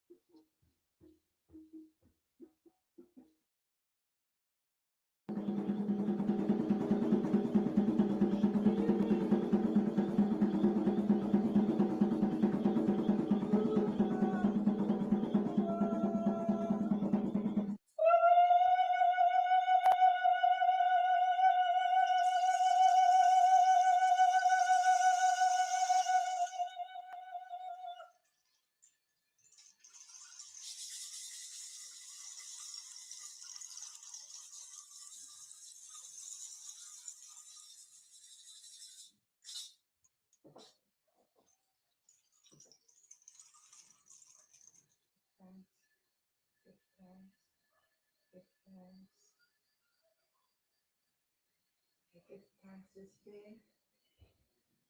I give thanks this day. I give thanks this day. Hoping the phone on the road.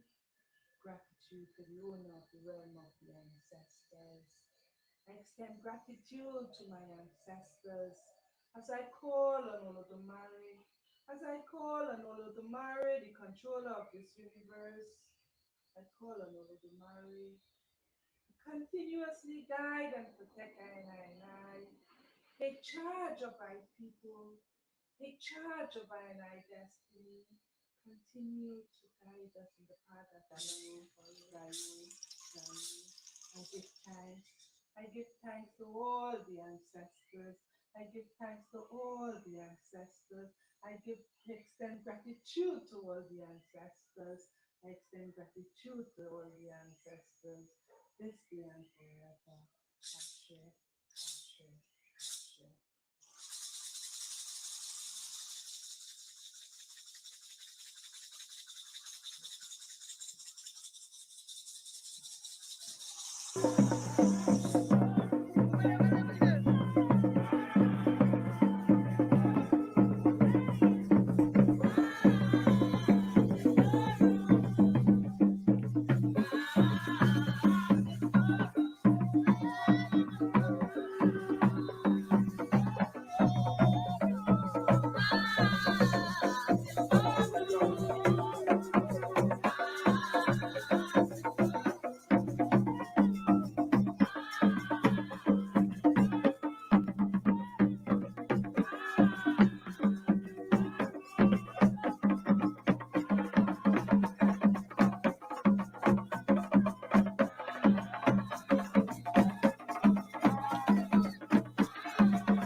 Washing someone's feet is a humbling experience. Okay. Washing someone's feet is a humbling experience. Okay. I mean, they talk about they wash the feet of Jesus. You wash the feet of your man. You wash the feet of your friend or your sister or your brother, because none of us is too big that we can't do that. It also shows love and respect. So today you've had an experience going into the castle dungeon. And for some people, you didn't feel anything, so that's perfectly all right. And others felt something else.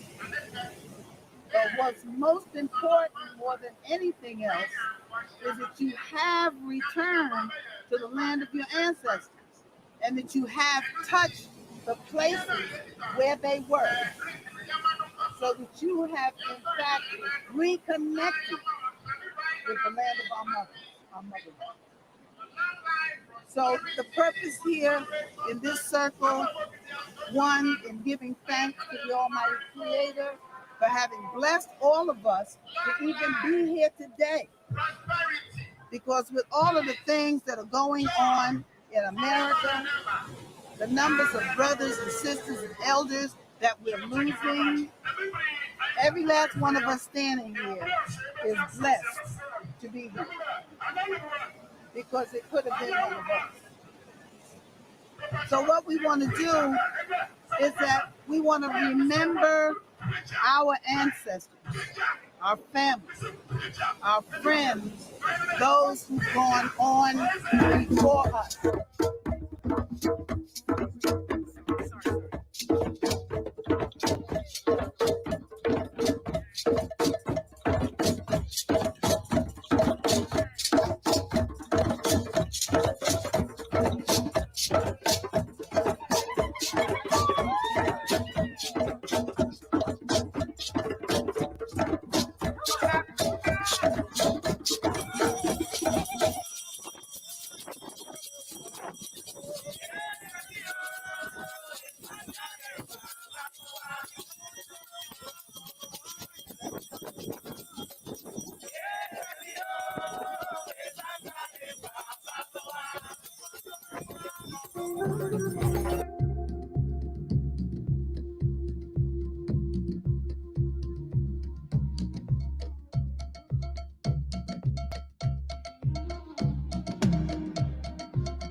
bow down and we will remember. We won't bow down and we will remember. We won't bow down.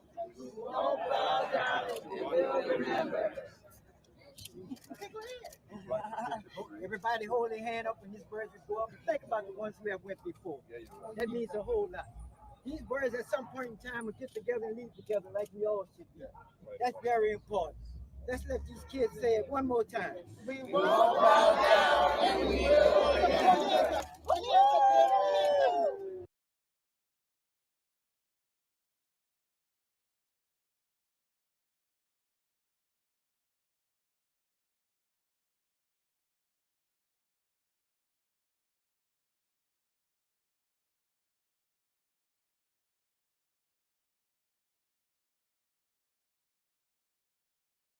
Blood run through our veins. Let it be the ones who have made their transitions a year ago or more, so that they can for sure rest in peace, and we will call upon them 1 year from when they have made their transition. So anyone who recently transitioned to join the ancestors, we will let them be at peace for now, but let's call the other ones who are really waiting and who are so very, very anxious to hear from us. We don't acknowledge them enough, you all, and I ask that you do a better job of that. It's not that deep. Get up some mornings, take a bath, freshen up, go outside, go find a plant, pour some water, say thank you. Call their names and let them know how much you love them and appreciate them, okay? So I will call my family and you call yours and know that the water is being poured and they are being honored. I call upon my beloved mother, Emma. Lucille May Wilson here. Charles Octavius Spear. Donald here. Mary Jane Wright Malliot.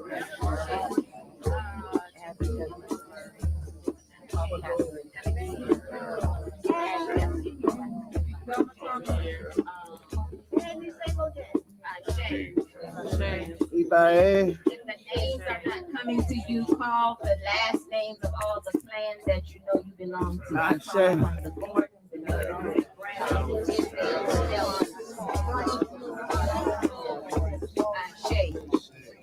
give thanks to all of those babies who left sooner than we thought they should have left, but we know that everything is in divine order.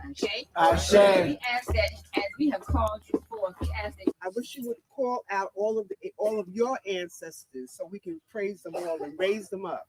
Ibaye.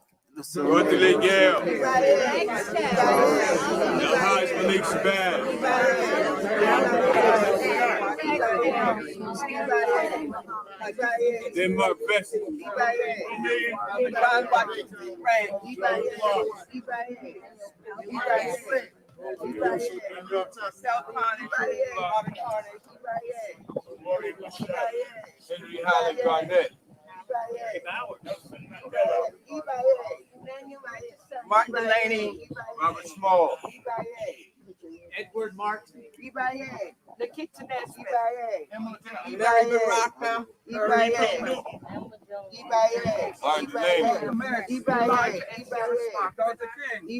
Marcus Garvey, Moses first, Antonio Macedo, Shaka Zulu, G2,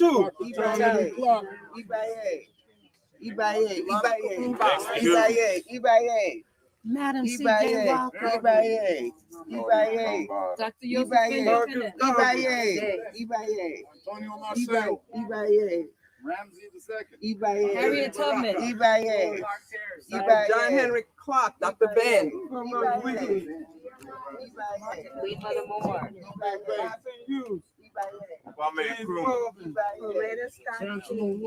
Our ancestors, everyone's ancestor who is here, say the names of your ancestors.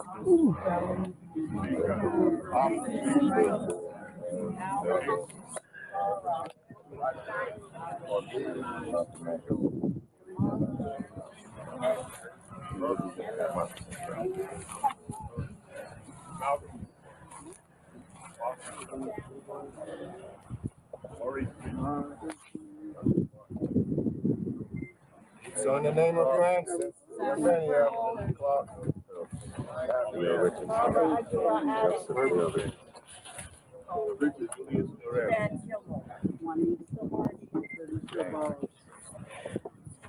Evil Du Bois.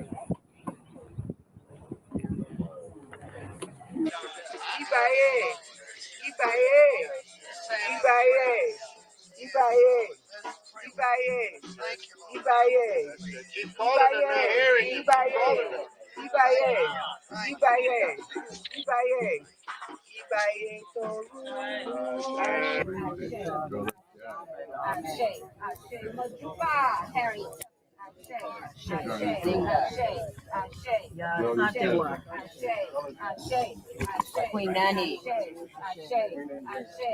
Amy Garvey. All those people forward now whose blood runs through your veins, whose shoulders you definitely stand on. I call upon my dear beloved mother, Alma Marie Burris Gordon. My father, Alfonso Marcellus Lillian Ashe. My beloved brother, Joseph Gordon III, Ben and Bethany Newman Gordon. Thank you. Thank you, thank you, thank you. Sam and Lizzie Brown Bird. Thank you, thank you, thank you. Auntie Alice Jeanette Burns, Auntie Bernie Scott Barnes, Ellen C. Gordon Brown. Thank you, thank you, thank you, thank you. Thank you. If you do not know the name, call out the last names of the different clans that you belong to. I call upon the Gordons, Brown, Nelson, the Coopers, the Witherspoons, the Bullmores, the Tisdales. Thank you, thank you, thank you, thank you. We are so honored. We are so honored. We are so grateful. In the water, children, in the water. On the troubled water.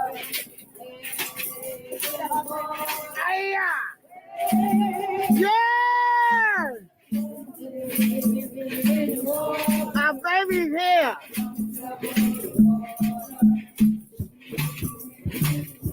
Yes, Tanya. Wade in the water. The water.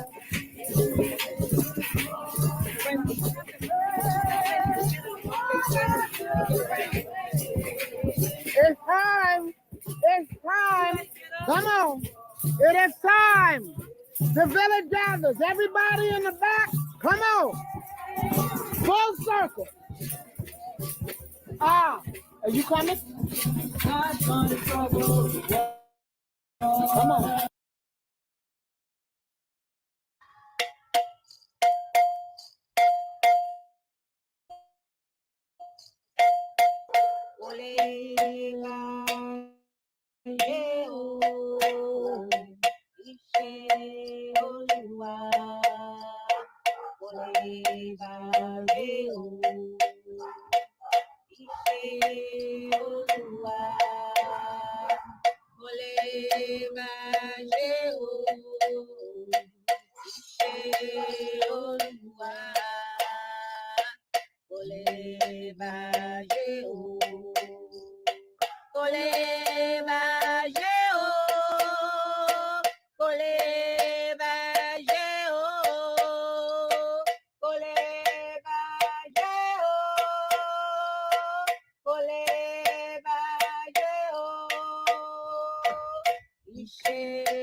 Greetings, family. Greetings. Alafia. Hotel. Shalom. I come. This is once again our virtual Charleston Remembrance for 2021. This makes our second time in a row not gathering as the village would gather face to face. But however, we will honor our ancestors regardless. Due to our pandemic that has occurred, it has stopped us from doing so much face to face, but we will gather anyway. And we give thanks for this moment in time to be here. I would like to welcome you to my hometown, Low Country, Kingstree, South Carolina, where we have placed an altar here on this day for the ancestors. We have offerings of fruit, vegetables, a lovely, lovely watermelon. They are indulging in many, many beverages today: wine, liquor, coffee, lemonade, soda.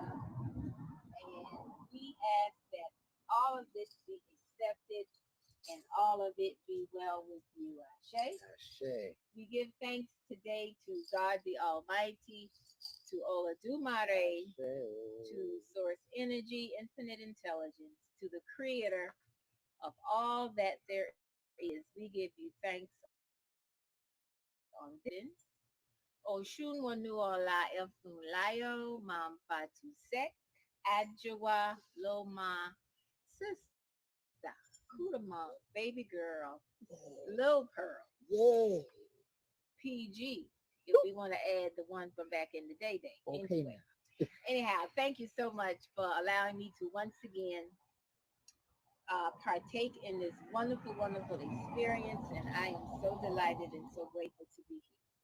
We come mainly on this occasion to honor those ancestors who perished in the Middle Passage, whose bones rest at the bottom of the ocean. Ashe.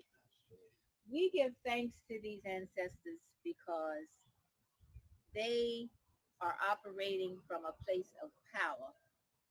Maybe just the bones, but those bones tell a story, Ashe. And we honor them and we lift up their spirits and we ask that they come and give us the power and the might to be on this journey that we are on the planet at this time called life. As we deal with all of what is going on, we ask for clarity, Ashe. We ask for courage, Ashe. And we ask for protection.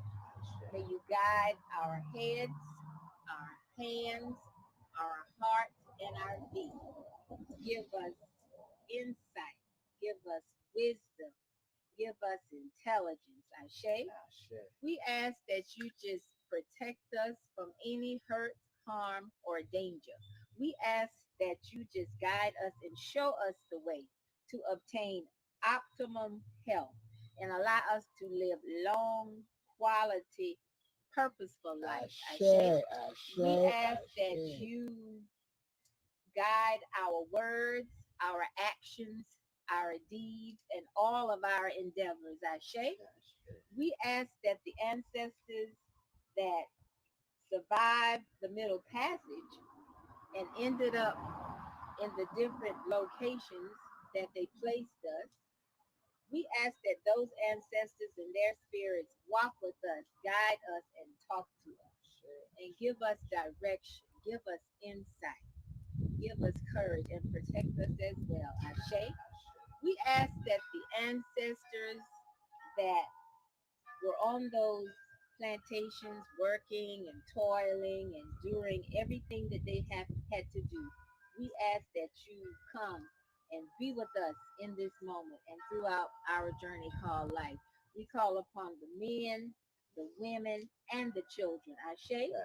We call upon the ancestors whose blood directly runs through our veins, whose DNA we share, keeps us connected infinitely and eternally. I call upon the Gordons, the Newmans, the Burris, the Tisdales, the Nelsons, the Browns, the Coopers, the Witherspoons, the McKnights, the Seegers, the Fulmores, the names known and the names unknown, and the babies yet to be born.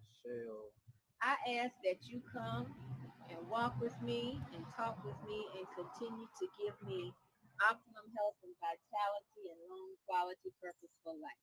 That you bless all of my endeavors, big and small. That you just shower down blessings upon blessings upon blessings. And I give thanks. I give thanks. I give thanks. Ashe.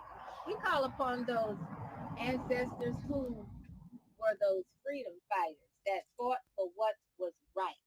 We give thanks to you, Sister Fannie Lou Hamer. Ashe. We give thanks to you, Sir Joyner Truth. Ashe. We give thanks to you, Malcolm X, Ashe, Martin Luther King, Ashe. We give thanks to all of those ones whose names are, I'm not saying them out, but hopefully you are there at home watching and saying them with me. And we ask that you give us your courage, your strength, and your fight, and allow us to know that you got us no matter what. Ashe, Ashe. We give thanks to the ancestors who are the ancient ones, the ones who did not board the ships, who we don't even know what they are called by. Ashe. We thank you that you stayed and you kept Africa what it is today. And we ask for an upliftment of all of the families and the spirits of the ones who have had to depart with their loved ones because of this pandemic. Ashe, we ask that your hearts be lighter and your walk becomes firmer, and you know that these people have became your direct, special, powerful angels, and you can call upon them at any time you wish. We pour water because water cleanses, water purifies, and water revitalizes. And so each day, do not be discouraged. Raise up, honor those ancestors, the ones that you are directly related to that have moved on to the next thing, and honor them with little water, wine, whiskey, food from time to time. They are waiting. They are waiting. I promise you, they are waiting. So it is up to you to just call upon them, and it will happen. I promise you. Just ask for what you want, and it will be given. Ashe. We ask for divine blessings in this moment as we continue and as we move out of this pandemic onto what the next thing on the planet will be like for us. Because know that the shift has occurred and things will never be as we once knew them prior to what has happened. But know that we are protected. Ancestors, keep us in the knowing and allow us to know that we know that you got our back, our front, our side, and you are protecting us 360, 365, 24/7. Ashe. We give thanks to those ancestors that are around us in all of our endeavors, whether we are aware of it or not. Ancestors, give us the courage that we need. Give us the strength that we need to continue. Allow us to never, ever, ever give up. Allow us to know that hope is always an option, and allow us to be able to draw from your creativity, from your geniusness. Thank you, ancestors, that you will walk with us and guide us through these upcoming days, and you will see fit to shower us with avalanches of abundance, of optimum health and vitality. You will bless us physically, mentally, emotionally, spiritually, as well as financially. For in this moment, the largest, hugest, most humongous transfer of wealth is happening on this planet right before our very eyes. Give us the insight there, ancestors, to be able to partake in this and to be able to live as the kings and queens that we are.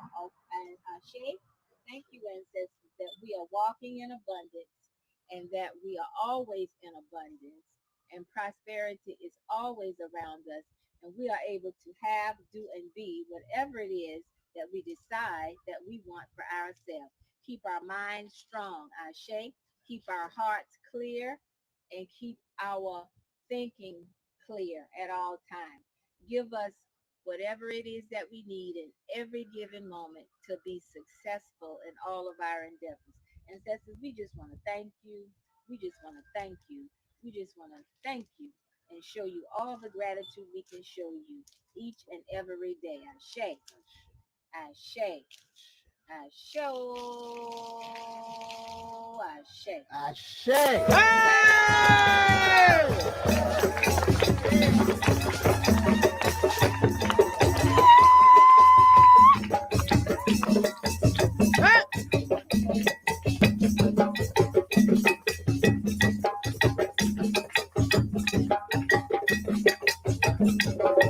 Will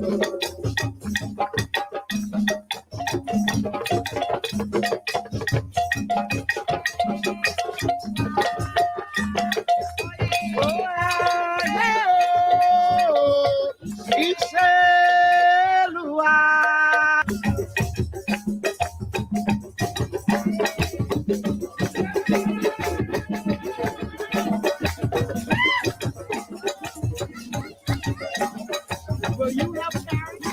Will you help carry? Will you help? Okay, that's two. Are you carrying? Are you carrying? Then get up. Okay, that's four. We got four. These two. When they're ready. They're not ready. Stand in position. But I don't think they're ready yet. Just stand in position.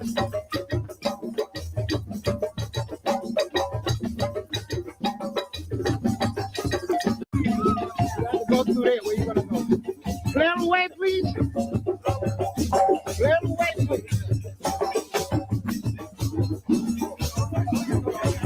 Clear the way.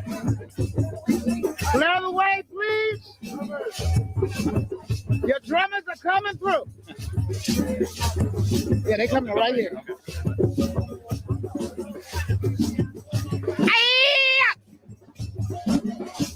I go! Come on.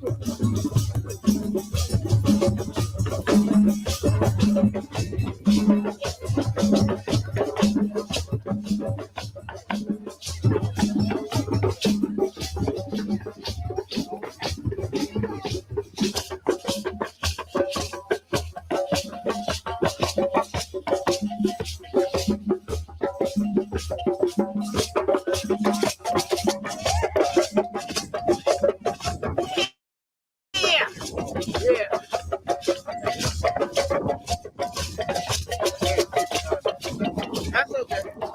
He got you.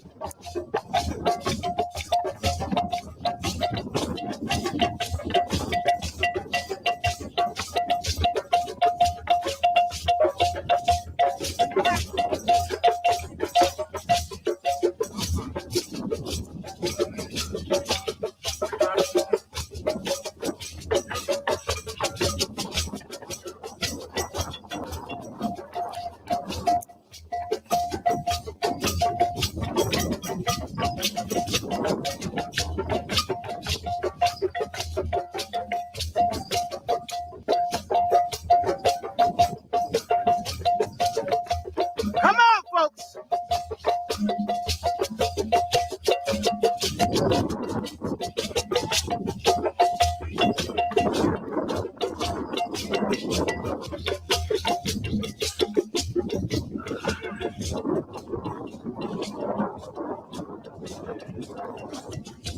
Pardon us, we're coming to join you for a little while.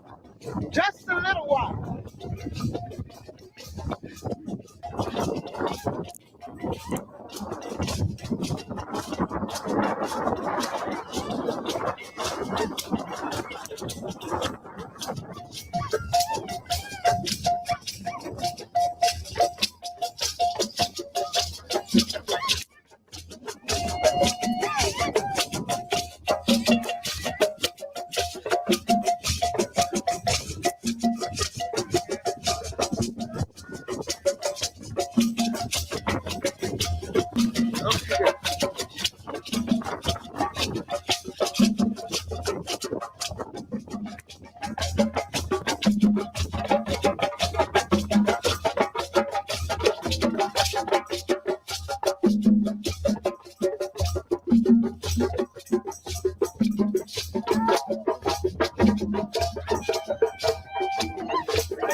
Just hold tight.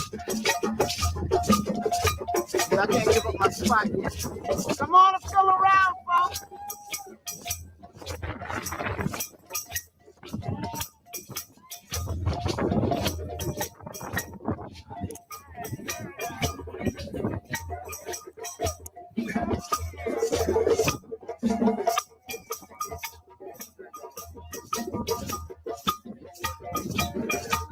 Fill it in. Fill it in. Fill it in. Fill it in. Let's get everybody here. Fill them in, please. Come on through.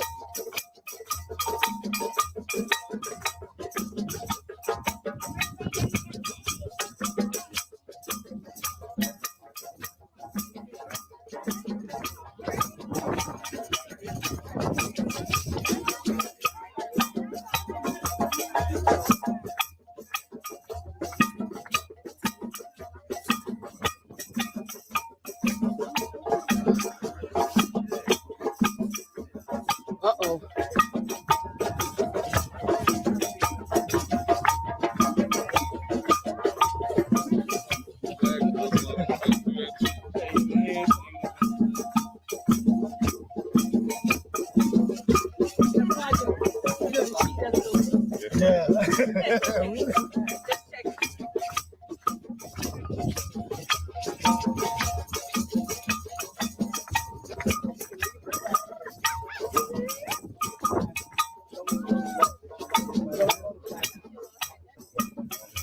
Yeah, throw the plant in there.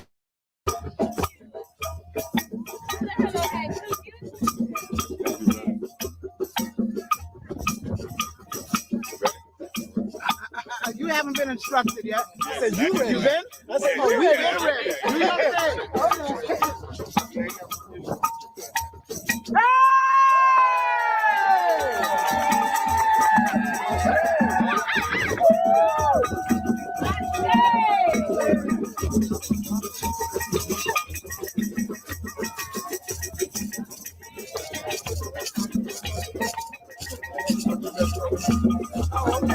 Now I'm trying to get your hand. Go ahead, keep shaking. My hand.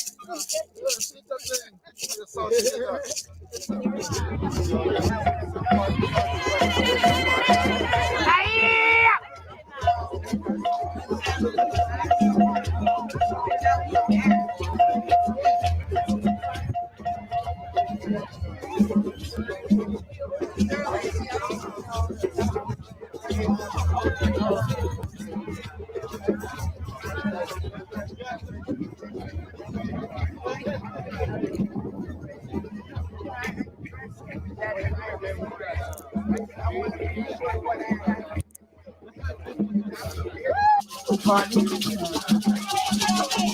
on, get in there. Let me know. Ease on in. That's what it's for. It's time for the village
From Africa, those who didn't make it, those that made it. And we remember you for this great sacrifice you've done. I remember you by doing the work, your work, our work, that we may be respected again as a people throughout this planet. That we be restored to the former glory and bring my art and balance to our communities and to the planet.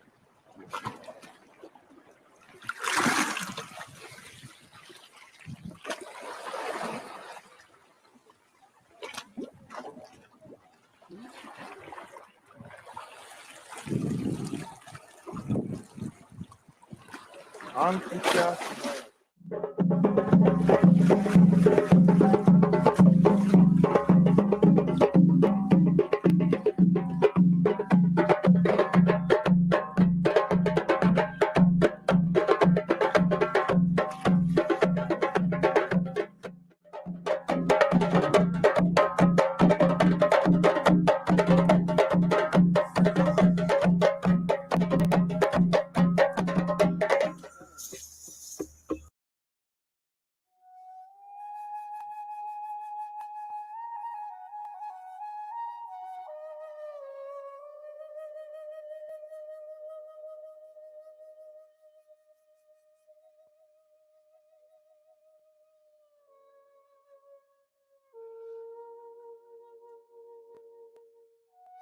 Remember you, the middle path, my alpha, why, my alpha.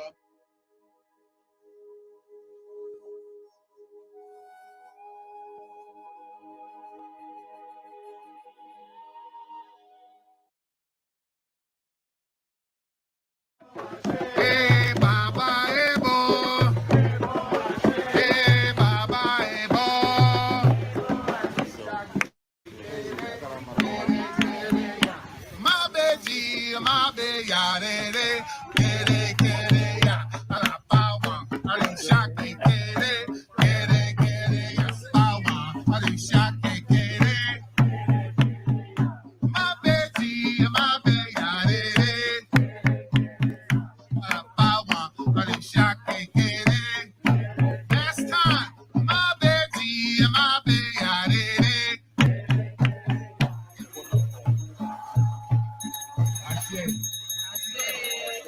The song basically means what is God's will is God's will. Ashe? Iba olo dumare ashe. Iba ashe dao, iba ashe dao, iba ashe dao ashe. Iba kodao, iba kodao, iba kodao ashe. Iba woni ya mi wo shalunga ina yo fenju aiye ti super con sha won. I do my day, day, day. I do my day, day, day. I do my day, day, day. I do my day, day, day, day. I do my day, day, day, day. I do my day, day, day, day. I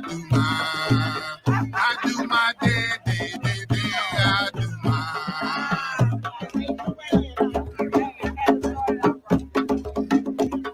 never die. I'll be indestructible consciousness. Indestructible consciousness.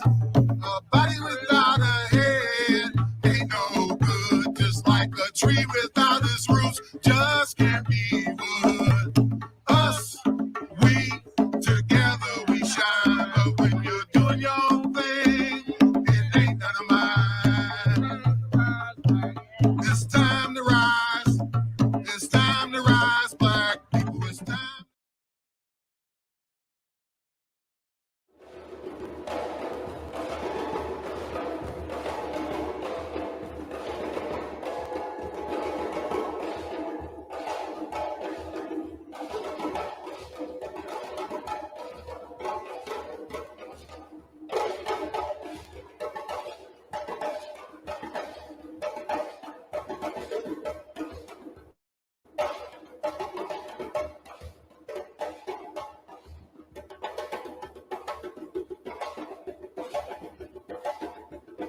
The ancestors are called.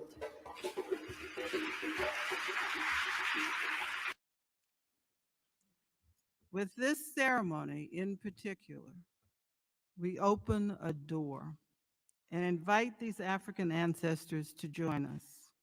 Traditionally, that is the responsibility of the living. That is our task. These ancestors are our angels, our saints, and they have been waiting to fulfill this role.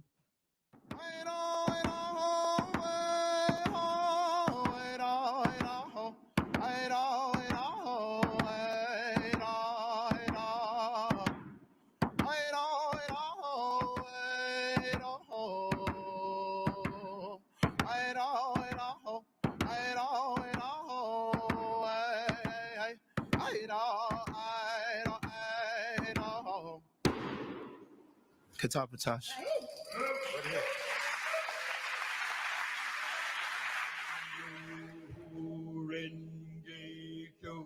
Nam yo renge kyo, nam yo renge kyo. Thank you.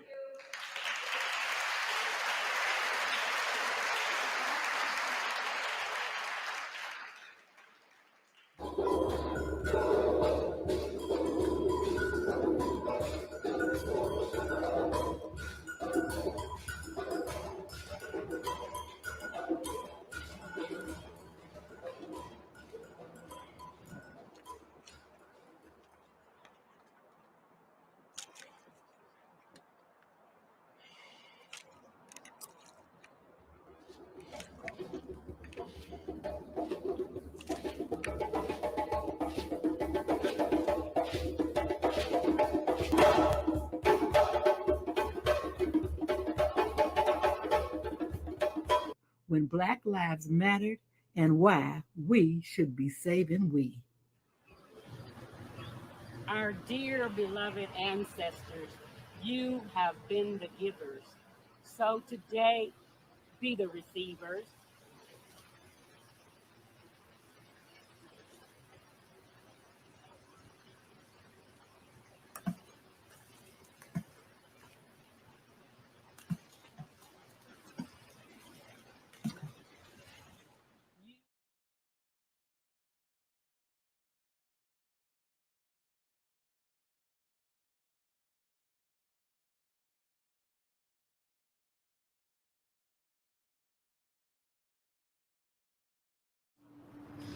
Ancestors, we could not leave this place without making you a promise. I hold within my hand a bundle of 4 sticks. Each stick represents 100 years plus of enslavement.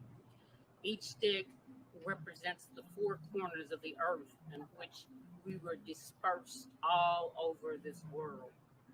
And each stick represents Aban, the Ndinkra symbol, meaning fence.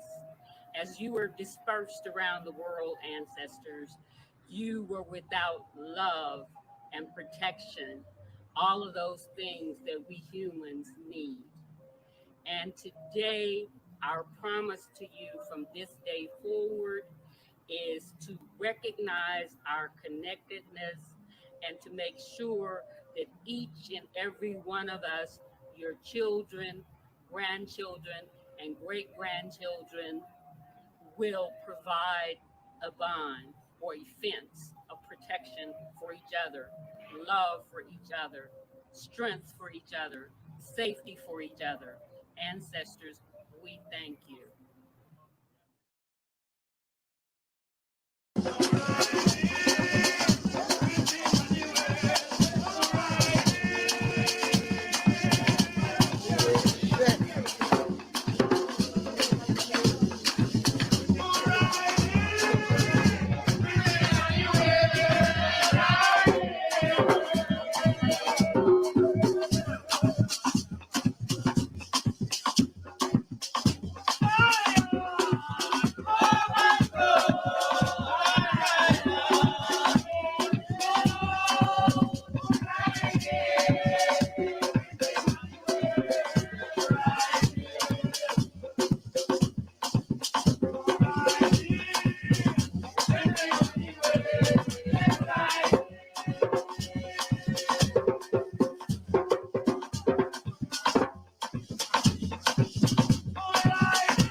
We will never forget.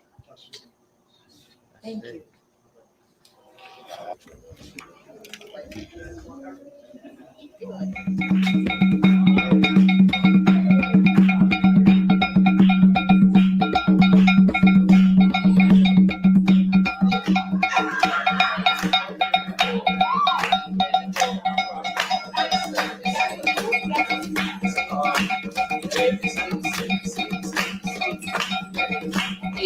That's it.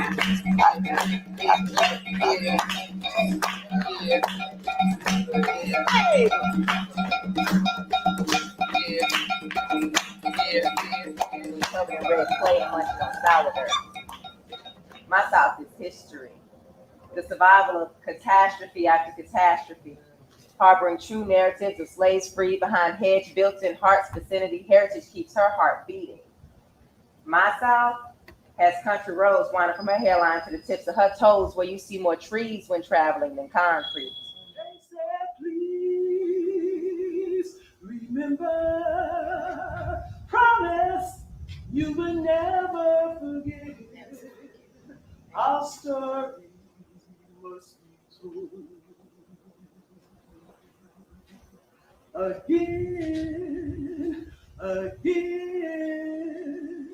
and again.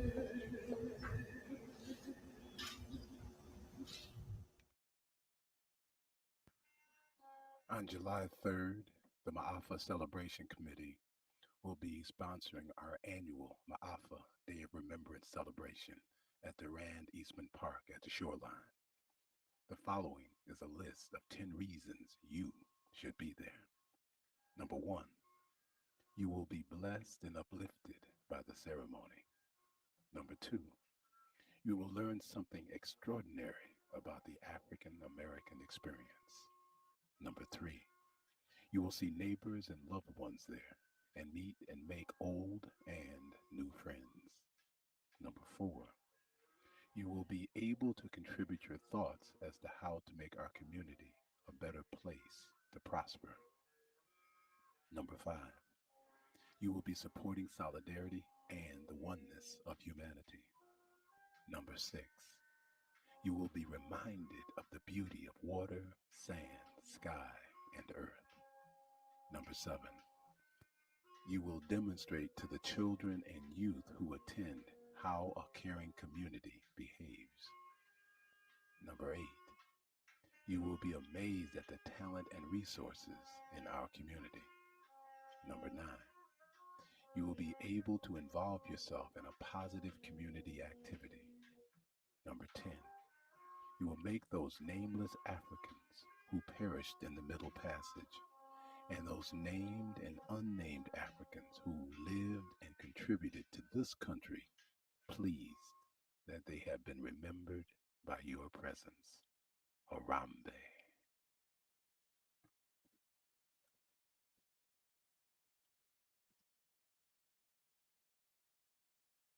She came back for him anyway, wanted to show him how to turn his love around, but what she found was her replacement. Her husband's constant child. So she rescued her brothers and sisters. They walked with her, they talked with her, they fought with her through woods and rivers and crackers and guns, through cellars, through horseshit, through failing convictions, through 1,258 miles, through injured feet and fear. Through a limited trial, she led them to the home she prepared and told them they were not free, but only if they dared to be. Then she turned around a second time and went back for her parents. So when I get tired of being in these trenches, I recall my ancestral mother, Harriet's Queen Anamita Tubman, in her third and fourth times she dug with stitches, setting up rescue and reconnaissance missions, covert networks into the true axis of evil, unshackling the ankles and the consciousness of her people. When I get discouraged by the ignorance, the hatred parading as innocence, the racist ideologies which exist and persist, I recall her fifth and sixth times when she showed who had the mastermind, for masses' mind could never fathom her plans for travel, nor her methods of escape. And when I break in my commitment and start acting like I don't know why I was sent, I recall how her 7, 8, and 9 times was spent trying to convince the prison psyches they were capable of releasing their chains. She said she could have freed thousands more. That's why when I'm scolded by the scared, or with chumps so weak they hump their backs when I speak, start shushing me, looking over their shoulders for the police, I pay homage to her 10, 11, and 12 times. When snitches and slave catchers both been up bullet, made a $40,000 bounty her old card and still couldn't pull it. Not even during her 13th time when they swore they found her weakness, but since her commitment was only to God and the struggle, her weakness didn't exist, it was only a myth. And on every occasion, when I'm impatient with children, I bring to mind her 14, 15, and 16 times when she served as a constant reminder of the motherhood of God, a relentless fighter, her entire being involved, fending off starvation and dogs with her bare hands, determined that even if she has to fall, our children will still stand. For those infrequent days, when I'm just feeling later, thoughts of her 17th and 18th journeys bombard me because I know that we who believe in freedom, we cannot rest. Our people are entitled to our best, to offer less detrimental. We demean ourselves, our past, and our potential. And for those of us who think the revolution is in our words, but we're just wrong.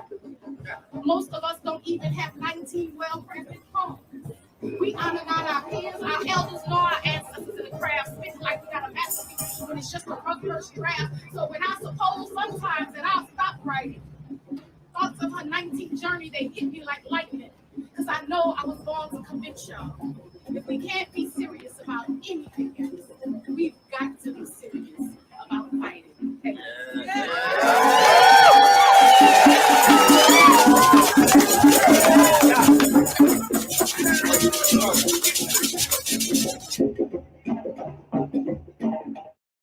Puyala mama puyala mama puyala mama puyala mama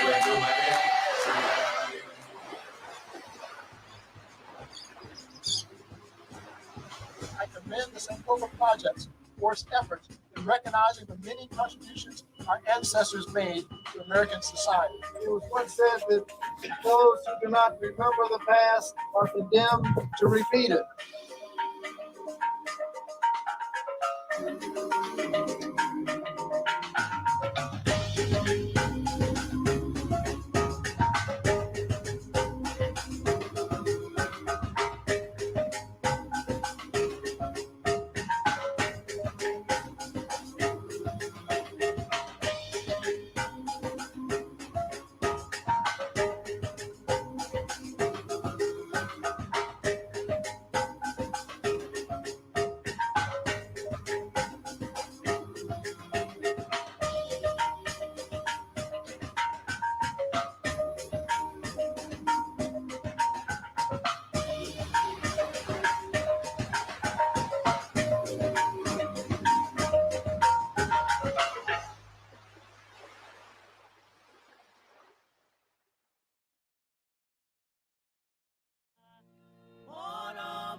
Oriki, Yana, Ileomo, Yana, Ileoko, Yana, Ileiku, Yana, Oriki, Yana, Ileomo, Yana, Ileoko, Yana, Ileiku, Yana, Oriki, Yana, Ileomo, Yana, Ileoko, Yana, Ileiku, Yana, Oriki, Yana, Ileomo, Yana, Ileoko, Yana, Ileiku, Yana, Oriki.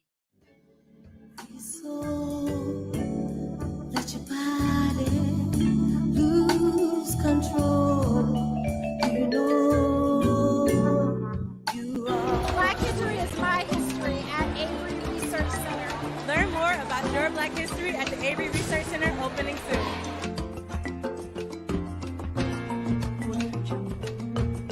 Low Country, the Juneteenth Festival celebrating Black excellence is here June 14th through the 20th. Saturday, June 19th, it's Tony, Raheem Devon, Lacey, Lebrato, and more now at the Jenkins Institute. Go to lowcountryjuneteenthweek.com or follow us at Low Country Juneteenth Week.